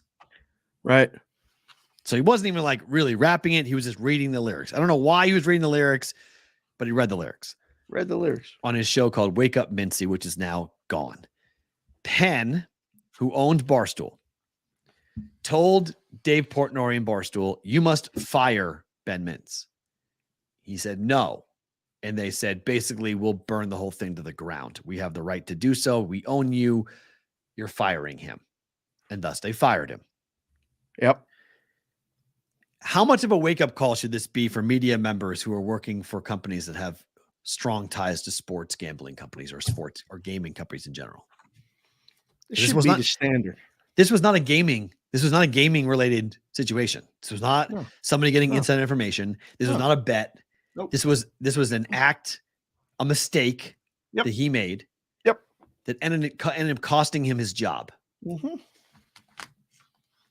Because the book is worried about their license in states like Massachusetts. That's cover. It is cover. It's cover. But is it fair for a book to come in and say our license could be at stake, so we're firing you for this mistake? They can say that whatever they want. They're the network. You know what I'm saying? They're the network. They can say whatever they want. True. That's cover. They can. That's cover. Cover for what, though? The blowback that could come from people calling them a racist organization? Corporate. It's a corporate thing now. It is a corporate thing, yes. You can't say that stuff when you work for the corporation. Yeah, but hold on. I'll say this. Odyssey did not fire Tony Maserati for making a racially insensitive joke on a live stream after on the post show when Felger and Maz, he said something that was pretty offensive. Didn't fire him. They didn't fire WEI. Sorry, that was WEI. Honestly, they didn't fire WEI's producer who made the joke about Mia Kimes. And then who owns? He had a mea culpa. That guy had to have a mea culpa. He did. He was suspended. They both got suspended for a week. Right. Who owns 98.5 in Boston now for Maserati? It must be. I don't think it's Bonneville. Everybody has to make their own decisions. I know, but corporate, we've seen it where guys on live streams or people who have made racially insensitive jokes have not lost their job because it was done by a media company who suspended the person. Yeah. You're losing your job now because you work for a gaming company. Well, no, because you do content for a company with a gaming license. Correct. And if you lean over the line, just peek over, and there's a hint of we'll take it all away, you're gone. That's it. We cut out the problem. But this is not just this walk of life. They're using that as the cover for we have to get rid of you. If we don't, they could pull our license. Right. I lived under the guise of that for 15 years working in this joint. But you weren't sitting with a microphone in front of your face. Every second of every day, they would come in and say, if you guys do this, we'll pull your license. If you guys do this, we'll pull your license. It's a terrible way to live. If you put Super Bowl on your sheets, we're going to come in and fine you. If a kid walks through your sports book, we're going to come in and fine you. If you do it again, we're going to take your license. Your parlays don't pay right. If you don't fix it, we're taking your license. You know, the threat of taking your license is a very real thing. So do gaming companies start to shy away from content for that very reason? The good thing about this show is that other people listen to it. Mm-hmm. The bad thing is that you got so many things going on, you don't listen to it all the time because I've been telling you this for 3 years. No, but they're not, though. I mean, you've been telling me for 3 years, but if you want to talk about the direction that these gaming companies are going, they're going in the opposite direction. They're going deeper into content, not away from content. You're seeing more deals like the Penn acquisition of Barstool, not less. I'm not so sure. I don't know if Barstool's background wasn't as sketchy as it is. I'm not sure. I'm not sure Penn fires Mintz because I don't think a gaming company could lose its license or should lose its license for somebody, you know, saying something from a rap song on a live stream. Like it, I know he was given the training, he was told, but I think it has more to do with Barstool's reputation in certain places, and people get very angry and want to take down Barstool, i.e. Penn. So it's the target that Barstool has on its back versus like if this was a company, if this was a Caesars, like Omaha Productions, right, is being done by ESPN and Caesars. Right. If this happened on one talking of their to them shows, too, by the way, we are talking to them. But if it happened on one of their shows, right. A suspension's happening. I don't believe that they would have fired the person for saying it because it's if not the stockholders in the network tells you to fire them, they fire them. Yeah, I guess so. There's You But do you think a license? Do you ever think a license could be put at stake for it? Boy, I hope not. Right? That'd be insane. As the company and as speaking for the people, man, I hope not. I would push back and say, go ahead, pull our license. Like, seriously, I would push back and say, you guys are going to pull our license? All this company does, all these jobs we provide and stuff, you're going to pull our license because somebody made a mistake? That's on you. Yeah. Good luck. You serious right now? I mean, that would be bad. That would be bad precedent. Be horrible. But at the same time, again, we love doing this show. We're going to keep doing this show. Mm-hmm. Somebody is going to really make sure we keep doing this show. But when you're doing shows, you have that tattoo on your arm all the time. And you've gotten really good at sometimes looking at it and going, Bip. That's why I got it. Yep. I think of that tattoo every day. Oh, good. Because now I'm talking on a lot of shows and saying a lot of things, and I'm consciously trying to get me here, or they're not trying to get me. I just got to be careful what I'm saying. Today, I'm concentrating so hard on not saying a swear word because I've been challenged. I can't do a clean show. Not for you. Right. For some other people said, oh, can you do a clean show? Yes, I can do a clean show. I can do whatever you need me to do. But we need grown-ups doing content. And I don't mean grown-ups like you got to be over 40. It's not an age thing. Right. You can be 18 doing content. Well, no, you can't because you got to be 21. So, right. Okay. Yeah, 21 doing content. 21 to do gambling content, 21 to be gambling. Yes, you got to have a grown-up. That is the measuring stick. But you still got to think before you talk. Somebody said to me, and I'll ask you this question, and we'll move on. Do you think there's going to be a state that's going to put their gambling age at 18?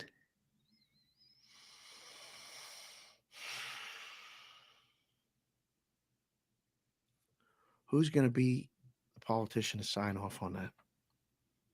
Florida, Texas. Why is it always those two? That's what somebody said to me.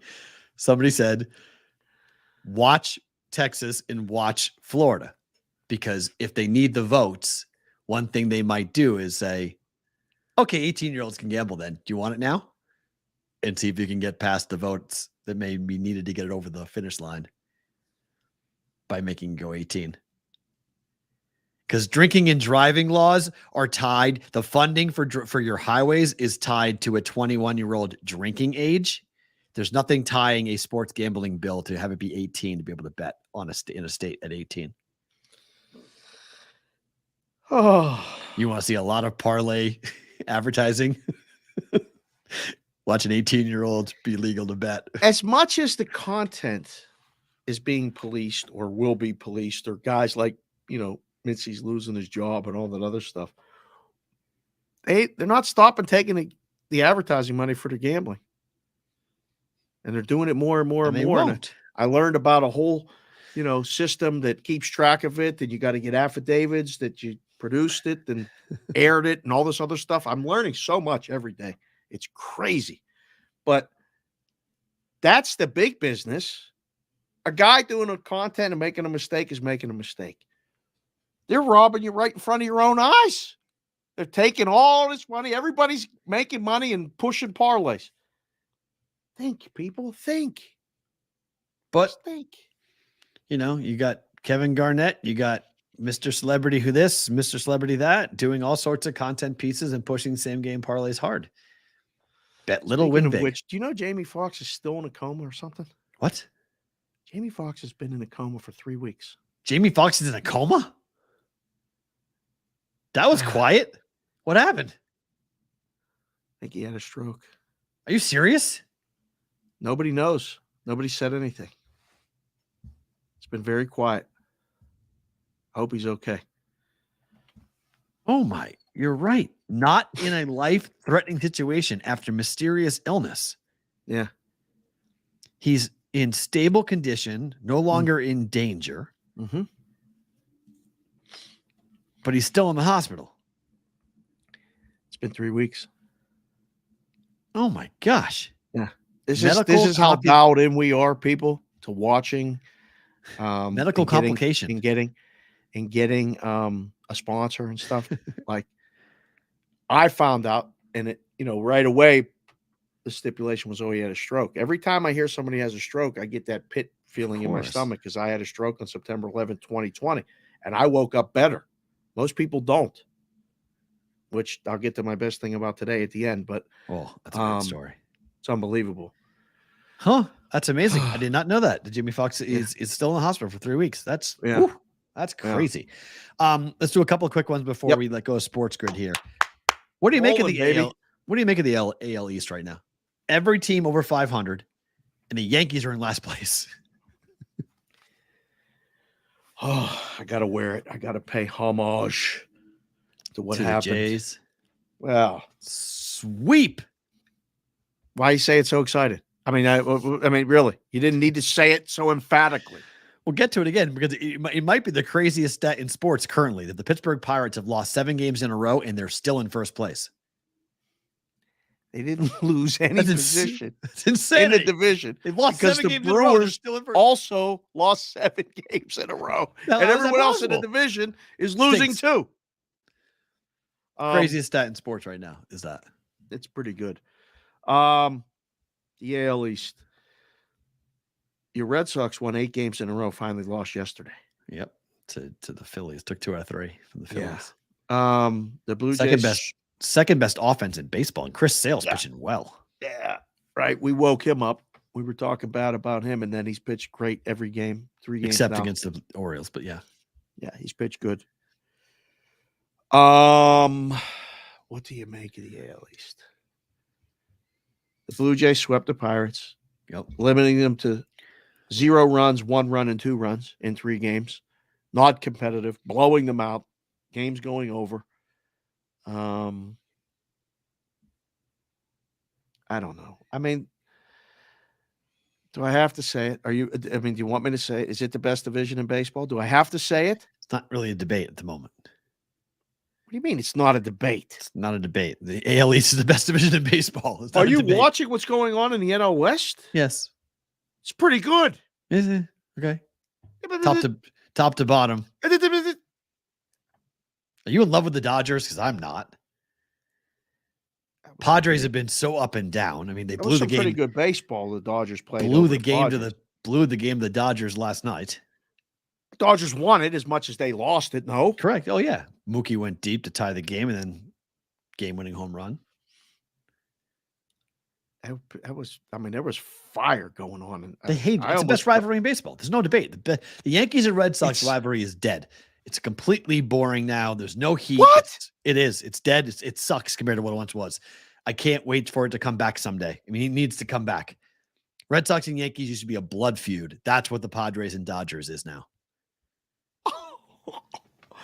Mr. Bostonian versus the book. You just said what? Oh, there's no debate. The Yankees and Red Sox rivalry is so. Why do we gotta watch all 18 games they play every year though? Then you don't anymore. Look at the schedule. They're not nearly as on as much as they used to be. Red Sox winning changed everything. And the Yankees not winning also changed everything.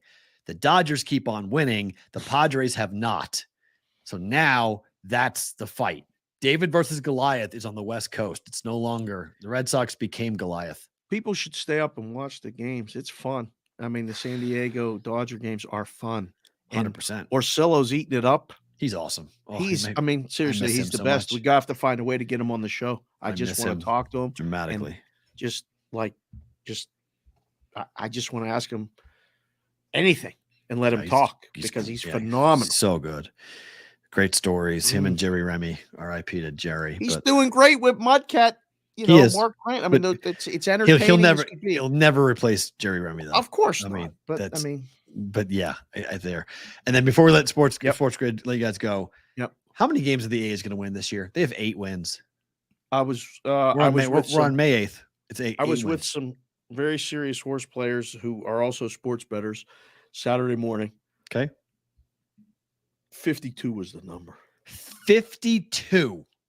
Guy said 52. It's 110 losses. That's unbelievable. It's legit. That was a good number. 52. He said they may not win 50 games. I agree with that. If you told me 49, a number in the 40s, I may buy it. We got a big group of people in here watching it right now. I'm going to put it to the chat. I love when it just happens. Over, under 50, we'll say 49.5. Okay. 49.5 wins for the Oakland A's this year. You guys going over or under? You two winning Las Vegas. Smile. Put it in the chat. Over or under 49.5.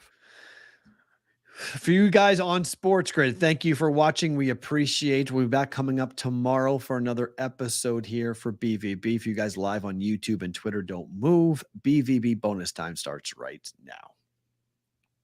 No fun little thing, but here we go. All right, let's get to the A's. Texting me while we're doing this. You kept the clock perfect. That was excellent work by you. Thank you. Great job. Goodness. Here we are with the A's and Vegas. An article came out in the Nevada Independent, an opinion piece, but an article came out talking about what the A's want. The A's want 1 year of what is, they want 1% from a gaming tax on the Las Vegas Strip, which is about $560 million. That's what they want. To move to Vegas to build a ballpark.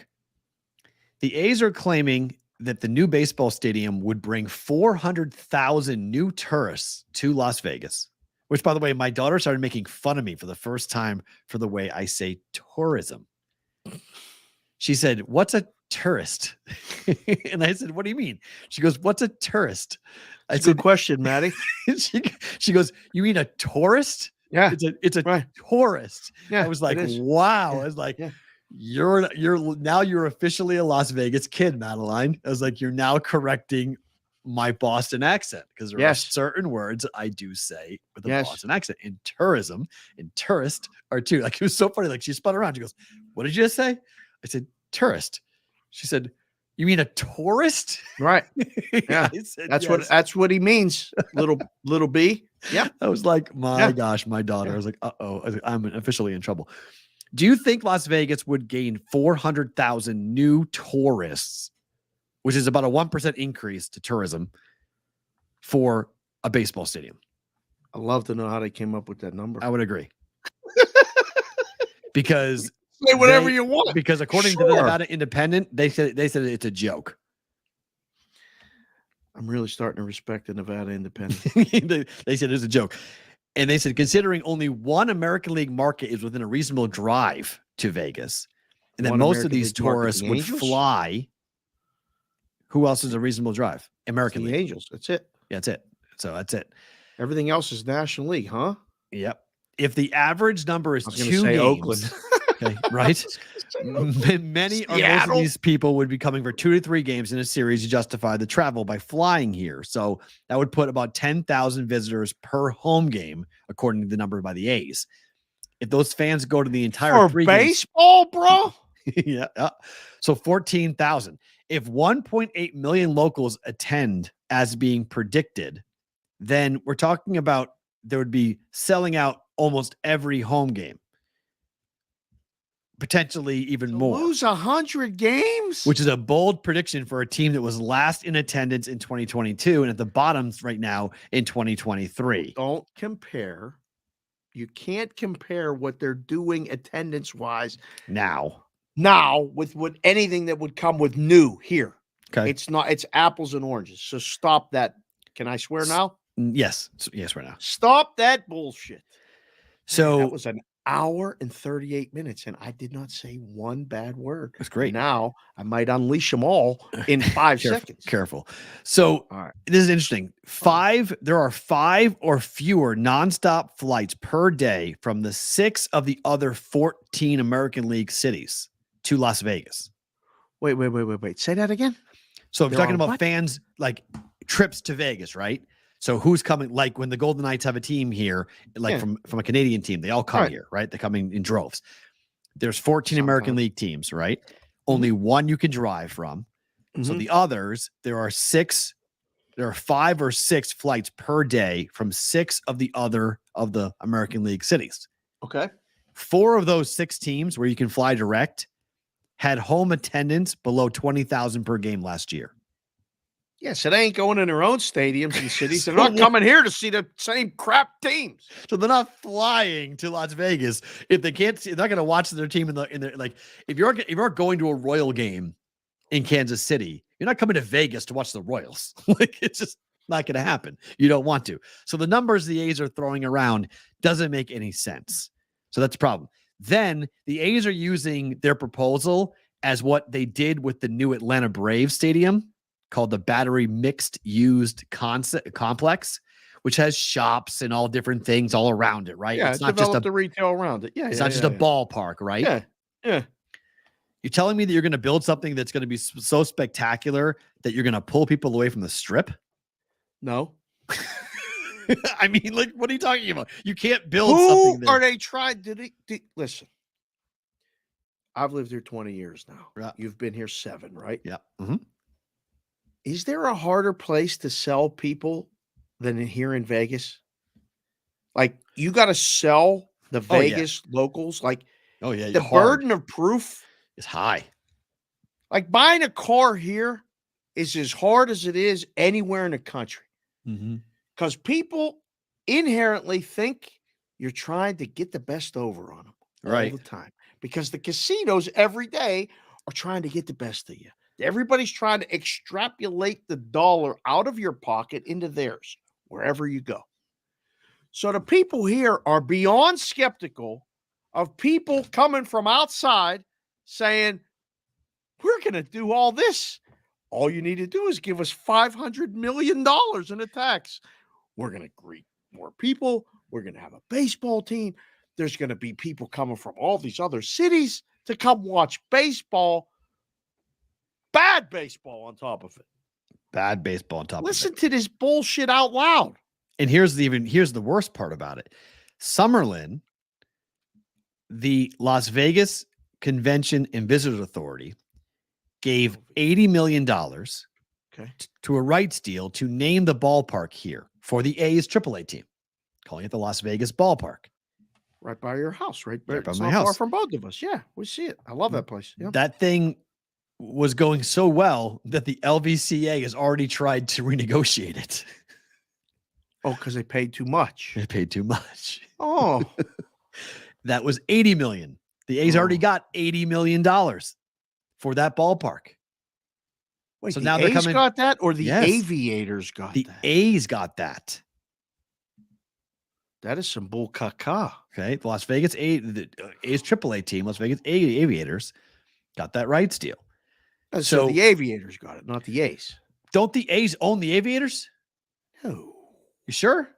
no, that's an arrangement made between who? No, the A's don't own anything here. The Don Logan owns the Aviators. The A's don't own the Aviators. Absolutely not. I know it's the affiliate agreement. But Yeah. I thought the A's had an interest in the AAA team. I mean, they have a small interest. That's why they try to move it here. But I mean, I've been saying this all along. Like, I don't believe none of this stuff. Well, this is the problem that they're going to have with all this is that when you start crunching the numbers, Yes. it doesn't make any sense for No. people in Las Vegas to have to fit the bill. No. And the governor came out yesterday or Friday rather and said he wants this bill to the floor before the end of the month up for a vote. Well, you got to put pressure on, create that sense of urgency. That's how you Yep. get these votes to kind of pass through. He wants Slide it it done. And it's so funny because this is partly what happened with the Raiders. And we saw Right. it with the previous governor who got Right. hammered Yeah. for using $750 million to build the football stadium. Mm-hmm. So now the governor of Nevada is getting the new governor who ran against Tislak and beat him. And Joe Lombardo is now saying, I want this done as well, Of course. which is like, huh. and they want to tax gaming revenue to help pay for it. Oh, Which is like, well, at least Allegiant was built with a room tax. room. Room. You Room said tax. room. A room tax. Little And the room B is tax- going to catch. That's her next word she's going to say. Did you say go to my room, daddy, or room? Room. And that was now basically like $1 on a $200 hotel room, which fine, people pay it. They don't care, but it wasn't locals paying that. You tax gaming revenue, you're taxing locals. Yes, you are. I mean, you're taxing people who live here. And you're taxing local casinos. Yes, local casinos, which Red Rock is going to be fine with because Red Rock is actually the one that building the stadium. I don't know if everyone else will be fine with it. No, Red Rock's fine with that. But if you're somebody else who's doing local casinos, you're like, whoa, wait a minute. Boyd's going to be like, hey, wait, Time what? out. How, I'm Need a doing 20. what now? Yeah. You're taxing what? Oh, no, that's not okay. Howard Hughes Corporation owns the Aviators. Thank you, Eric Garcia. That's what he said. I'm just believe it. reading it from the No, chat. I believe it. I mean, they own most of the. I mean, that was all of Summerlin was their idea. So it would make sense that they'd own the baseball stadium or the baseball team here. We wouldn't have Summerlin if it wasn't for Howard Hughes. So it was his dream to build this master planned community. So, Awesome. all right, games tonight. Yep. Orioles are 5.5 games back. They're 22-12, and yet they're still 5.5 games back up against first place Rays today. Road favorites, Tampa, -185. McClanahan on the hill. Like the Orioles? There's no future in picking against the Rays. Right now, there's not. Every now. day you're like, oh, there's value on the dog. The Rays win. Oh, this will be the day you catch the Rays. The Rays win. You're up. Gibson's not bad, though. Gibson's been pretty good for Orioles, but McClanahan's been phenomenal. Under. Don't hate it. 8.5. Yeah. I like Don't hate it. under. Yeah, I don't hate that. That's not a horrible play. Man, oh man, oh man. I gotta look. I gotta check the lefties, how Baltimore hits against lefties and stuff like that. First thought is tonight might not be the night to take Baltimore. Agreed. So your Pirates lost 7 games in a row. They're still in first place, and they're minus 180 favorites against Colorado. You want to explain this to me for a second? I know they're 3-0 against the Rockies this year, but that was in Colorado. So for those of you that actually have the package or watch baseball games all over, doing some work for the Pirates on a pregame, my play for the game is on there, on the pregame. But I said something like this. Pirates have lost 7 in a row. The Rockies have won 6 of 7. The line is minus 180. Nothing makes sense. Nothing of that makes any sense. Good. So that being said, play the Pirates. Okay. Because you put this line out there to get the dog money. Okay. Because you know the dog money's coming. And it's Freeland. Right. So you get it right away. And that's what happened this morning.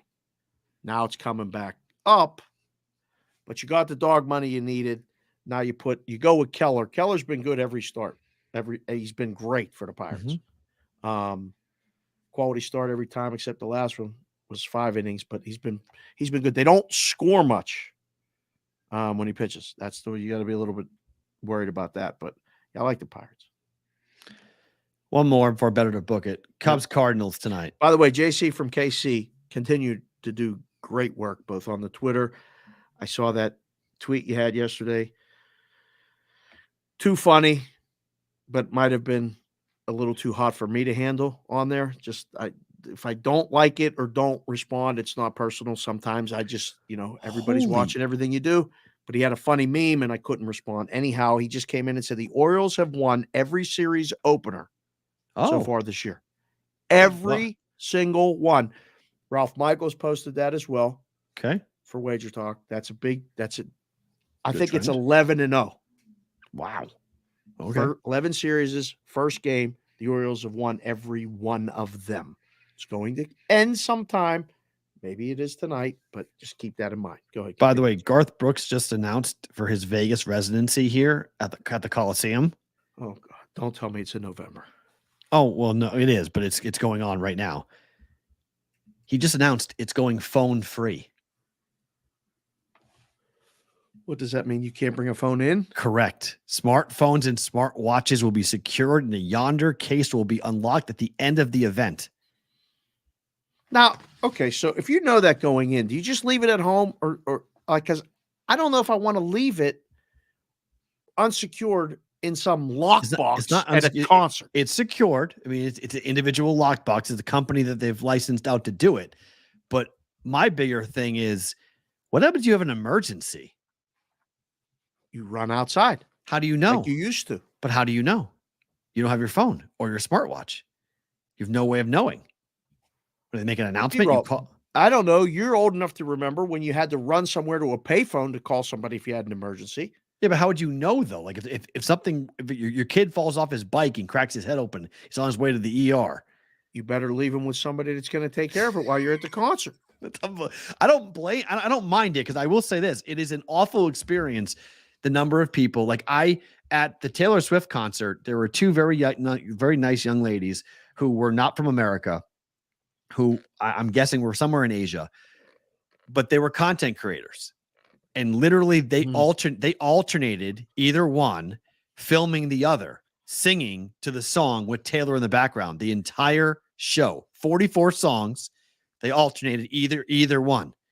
And by halfway into the show, I was like, okay, guys, can we not do this? Could they sing?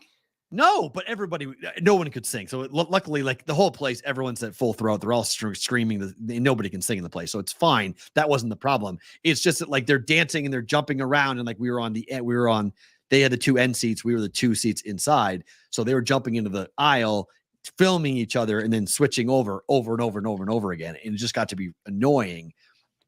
I don't mind it, to be honest. I think it really will change the experience of going to an event if we're no longer watching on our phones. The problem is the artist can't then turn around and try to sell a DVD, a video of the event, an MP4 or something. You can't do that. Why? Because that's shady. The reason why people take videos and phones on their phones because they want to watch back and post on social media. Oh, that's a good point. Sonic just came in the chat and said, get a pager if you're concerned. You can get the 911 pager text. You remember those? Oh, 911? Yeah. Hell yeah. 911. Somebody would spell boobs. Send that to you. 8008. 80085 boobs. That was one of my code, one of the words. What's on your mind? No, it just was one of the things with me. I forgot about that. It said boobs. Boys and girls in the chat. Yeah. There's a thing called a pager, which used to be a thing that you clipped on your belt buckle or kept in your pocket. And when someone needed to get a hold of you, they called this number and basically texted you something.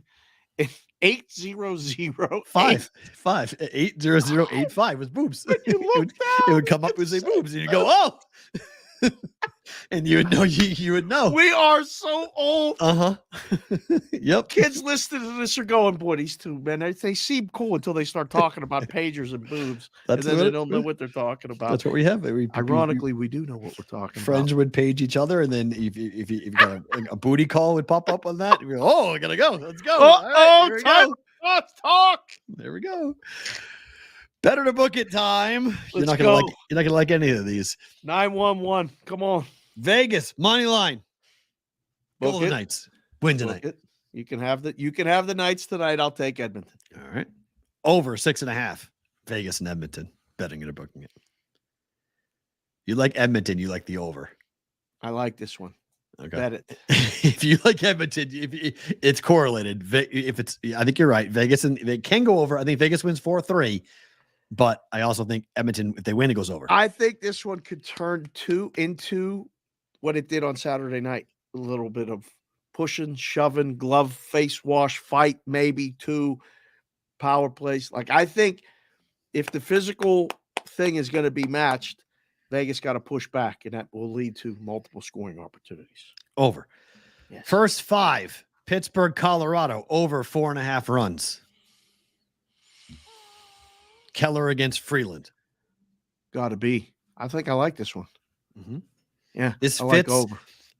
It fits a formula that I'm playing around with. It's not perfect to where it is, but it is there for an over 4.5 for Pittsburgh in Colorado, and it's only -110, so I liked it on that.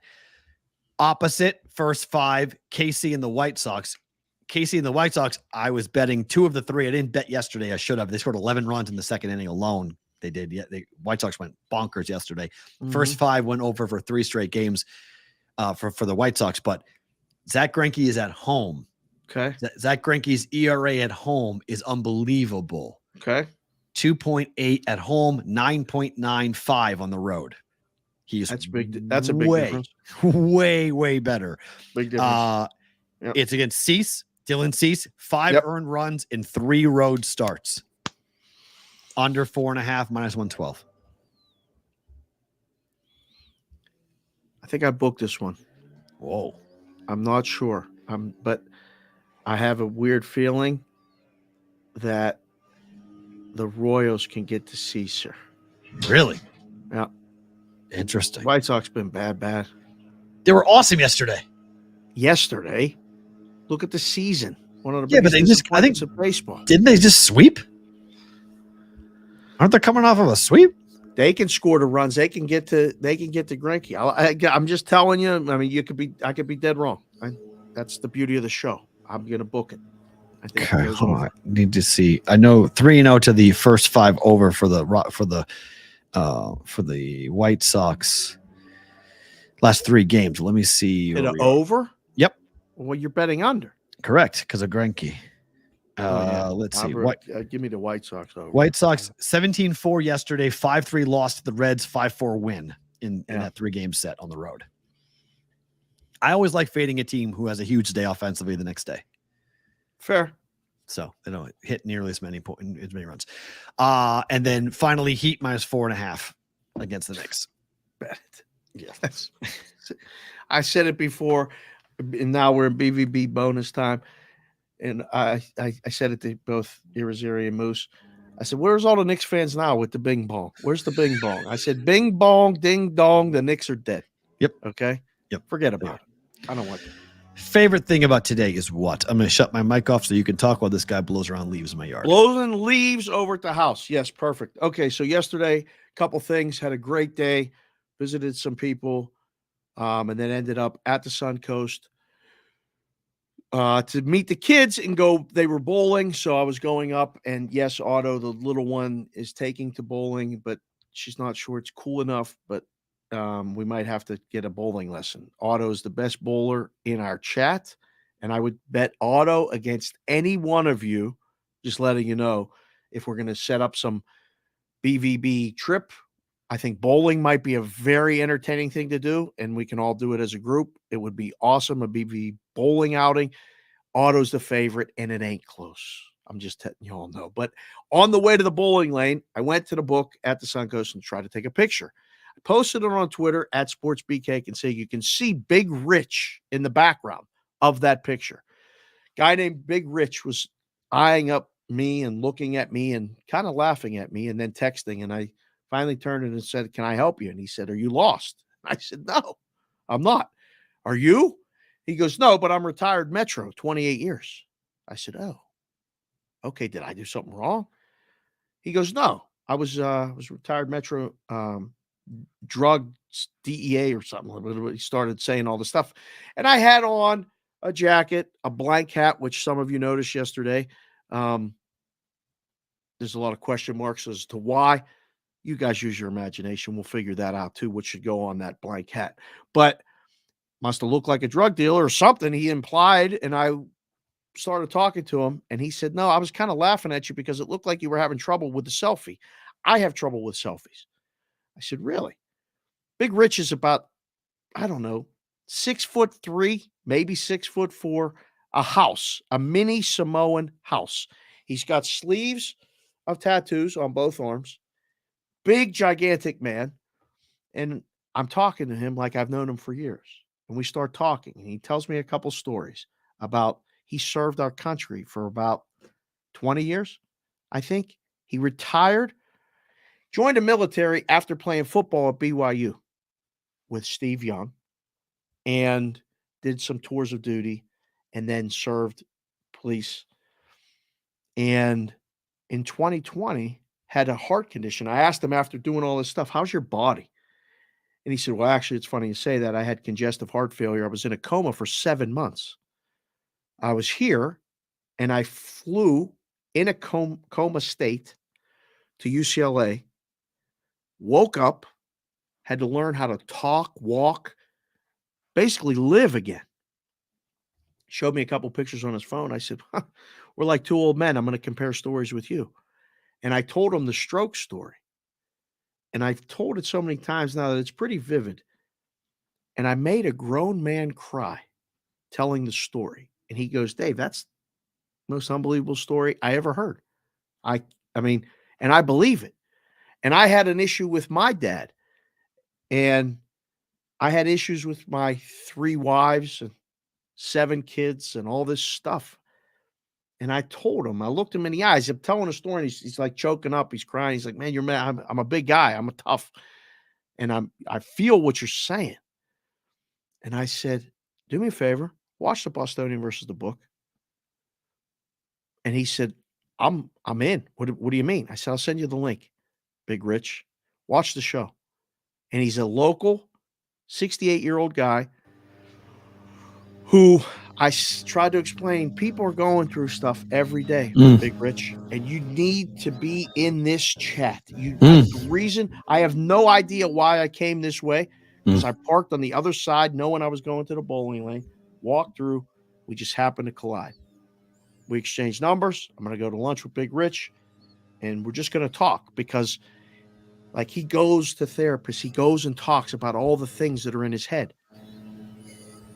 You guys know every day around 10:30-ish, we're here Monday through Friday. We're in the Discord. You're in the Discord a hell of a lot more than me, but I'm going to fix that once we get a sponsor. I promise you I'm going to fix that once we get a sponsor. It's consuming all of my thoughts. But the story was amazing. We gained another watch listen, follow her. Brick by brick, we're building a wall every day, every single day. And it was inspiring. It was exciting. And I figured that was my best thing about it. Hell yeah. That's phenomenal. It's an amazing story. You told me that last night. I was like, oh my gosh, this is nuts. My favorite thing about today is, one, I'm so psyched you met my mom. It was really cool to, because it was great. She heard so much about you, and you talked to her when I was in the hospital, and like to finally connect you guys in person was awesome. And just having her here, family is, we talk about family all the time, but it's really nice to, when I tried really hard, like it wasn't this trip for my mom. I said to her afterwards, I'm like, I hope you know that I intentionally stayed away. Like she came here to see my daughter, and I'm 46. My mom and I are going to, she's 66. And so it's sort of like, I'll always have my mom, or she's 68. I'll always have my mom. I love my mom, but like, I don't need my mom the same way that my daughter needs her grandmother.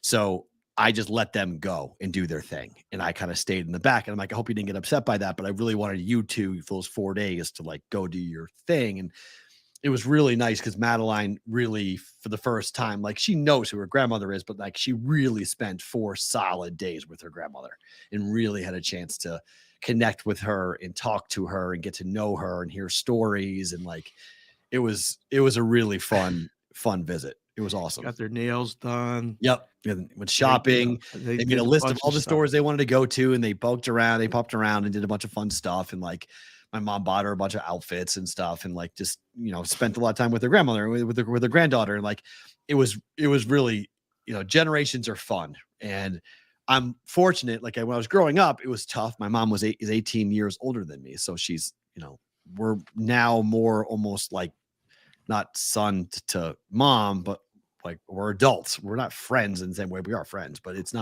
just different. So it's different. She's not, she's 40, she's 64, right? Yeah. So at 64, she's still pretty active. Like she can go do a lot of stuff. So very active. So for an 8-year-old, that's important, right? It's not like grandmother, you can't go anywhere with grandma. Like you can go do all the things that my daughter wants to do. So, it was cool. And we're going to be home. What are you laughing at? How cool is it to see that happen? Oh, it was neat. It's one of the greatest joys that I had when having the kids was watching my parents interact with the kids. Yeah. And my dad was not himself, and I wished he was, and there were moments that he was, but I used to sit back and well up with tears just watching them hang out. It's neat. And play and whatever. So now that, Maddie's a little grown up, like she's still young, but she's so much older. I see it just when I talk to her. Yeah, it flipped. It was really weird. It was one day.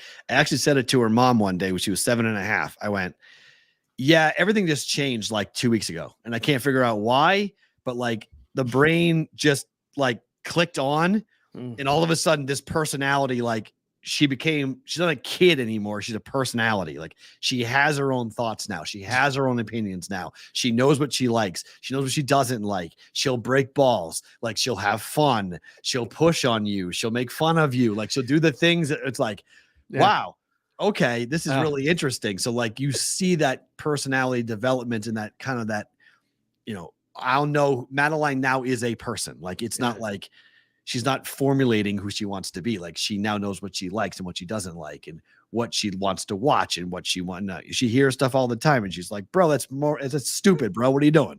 And like, I'm just like, Maddie, it's the way that I do it. All right. She's like, why? It doesn't make any sense. And like, she's starting to get into that, pushback, and I'm going to have my hands full. Her as a teenager is going to be you have nuts. No idea. But right now I'll take it.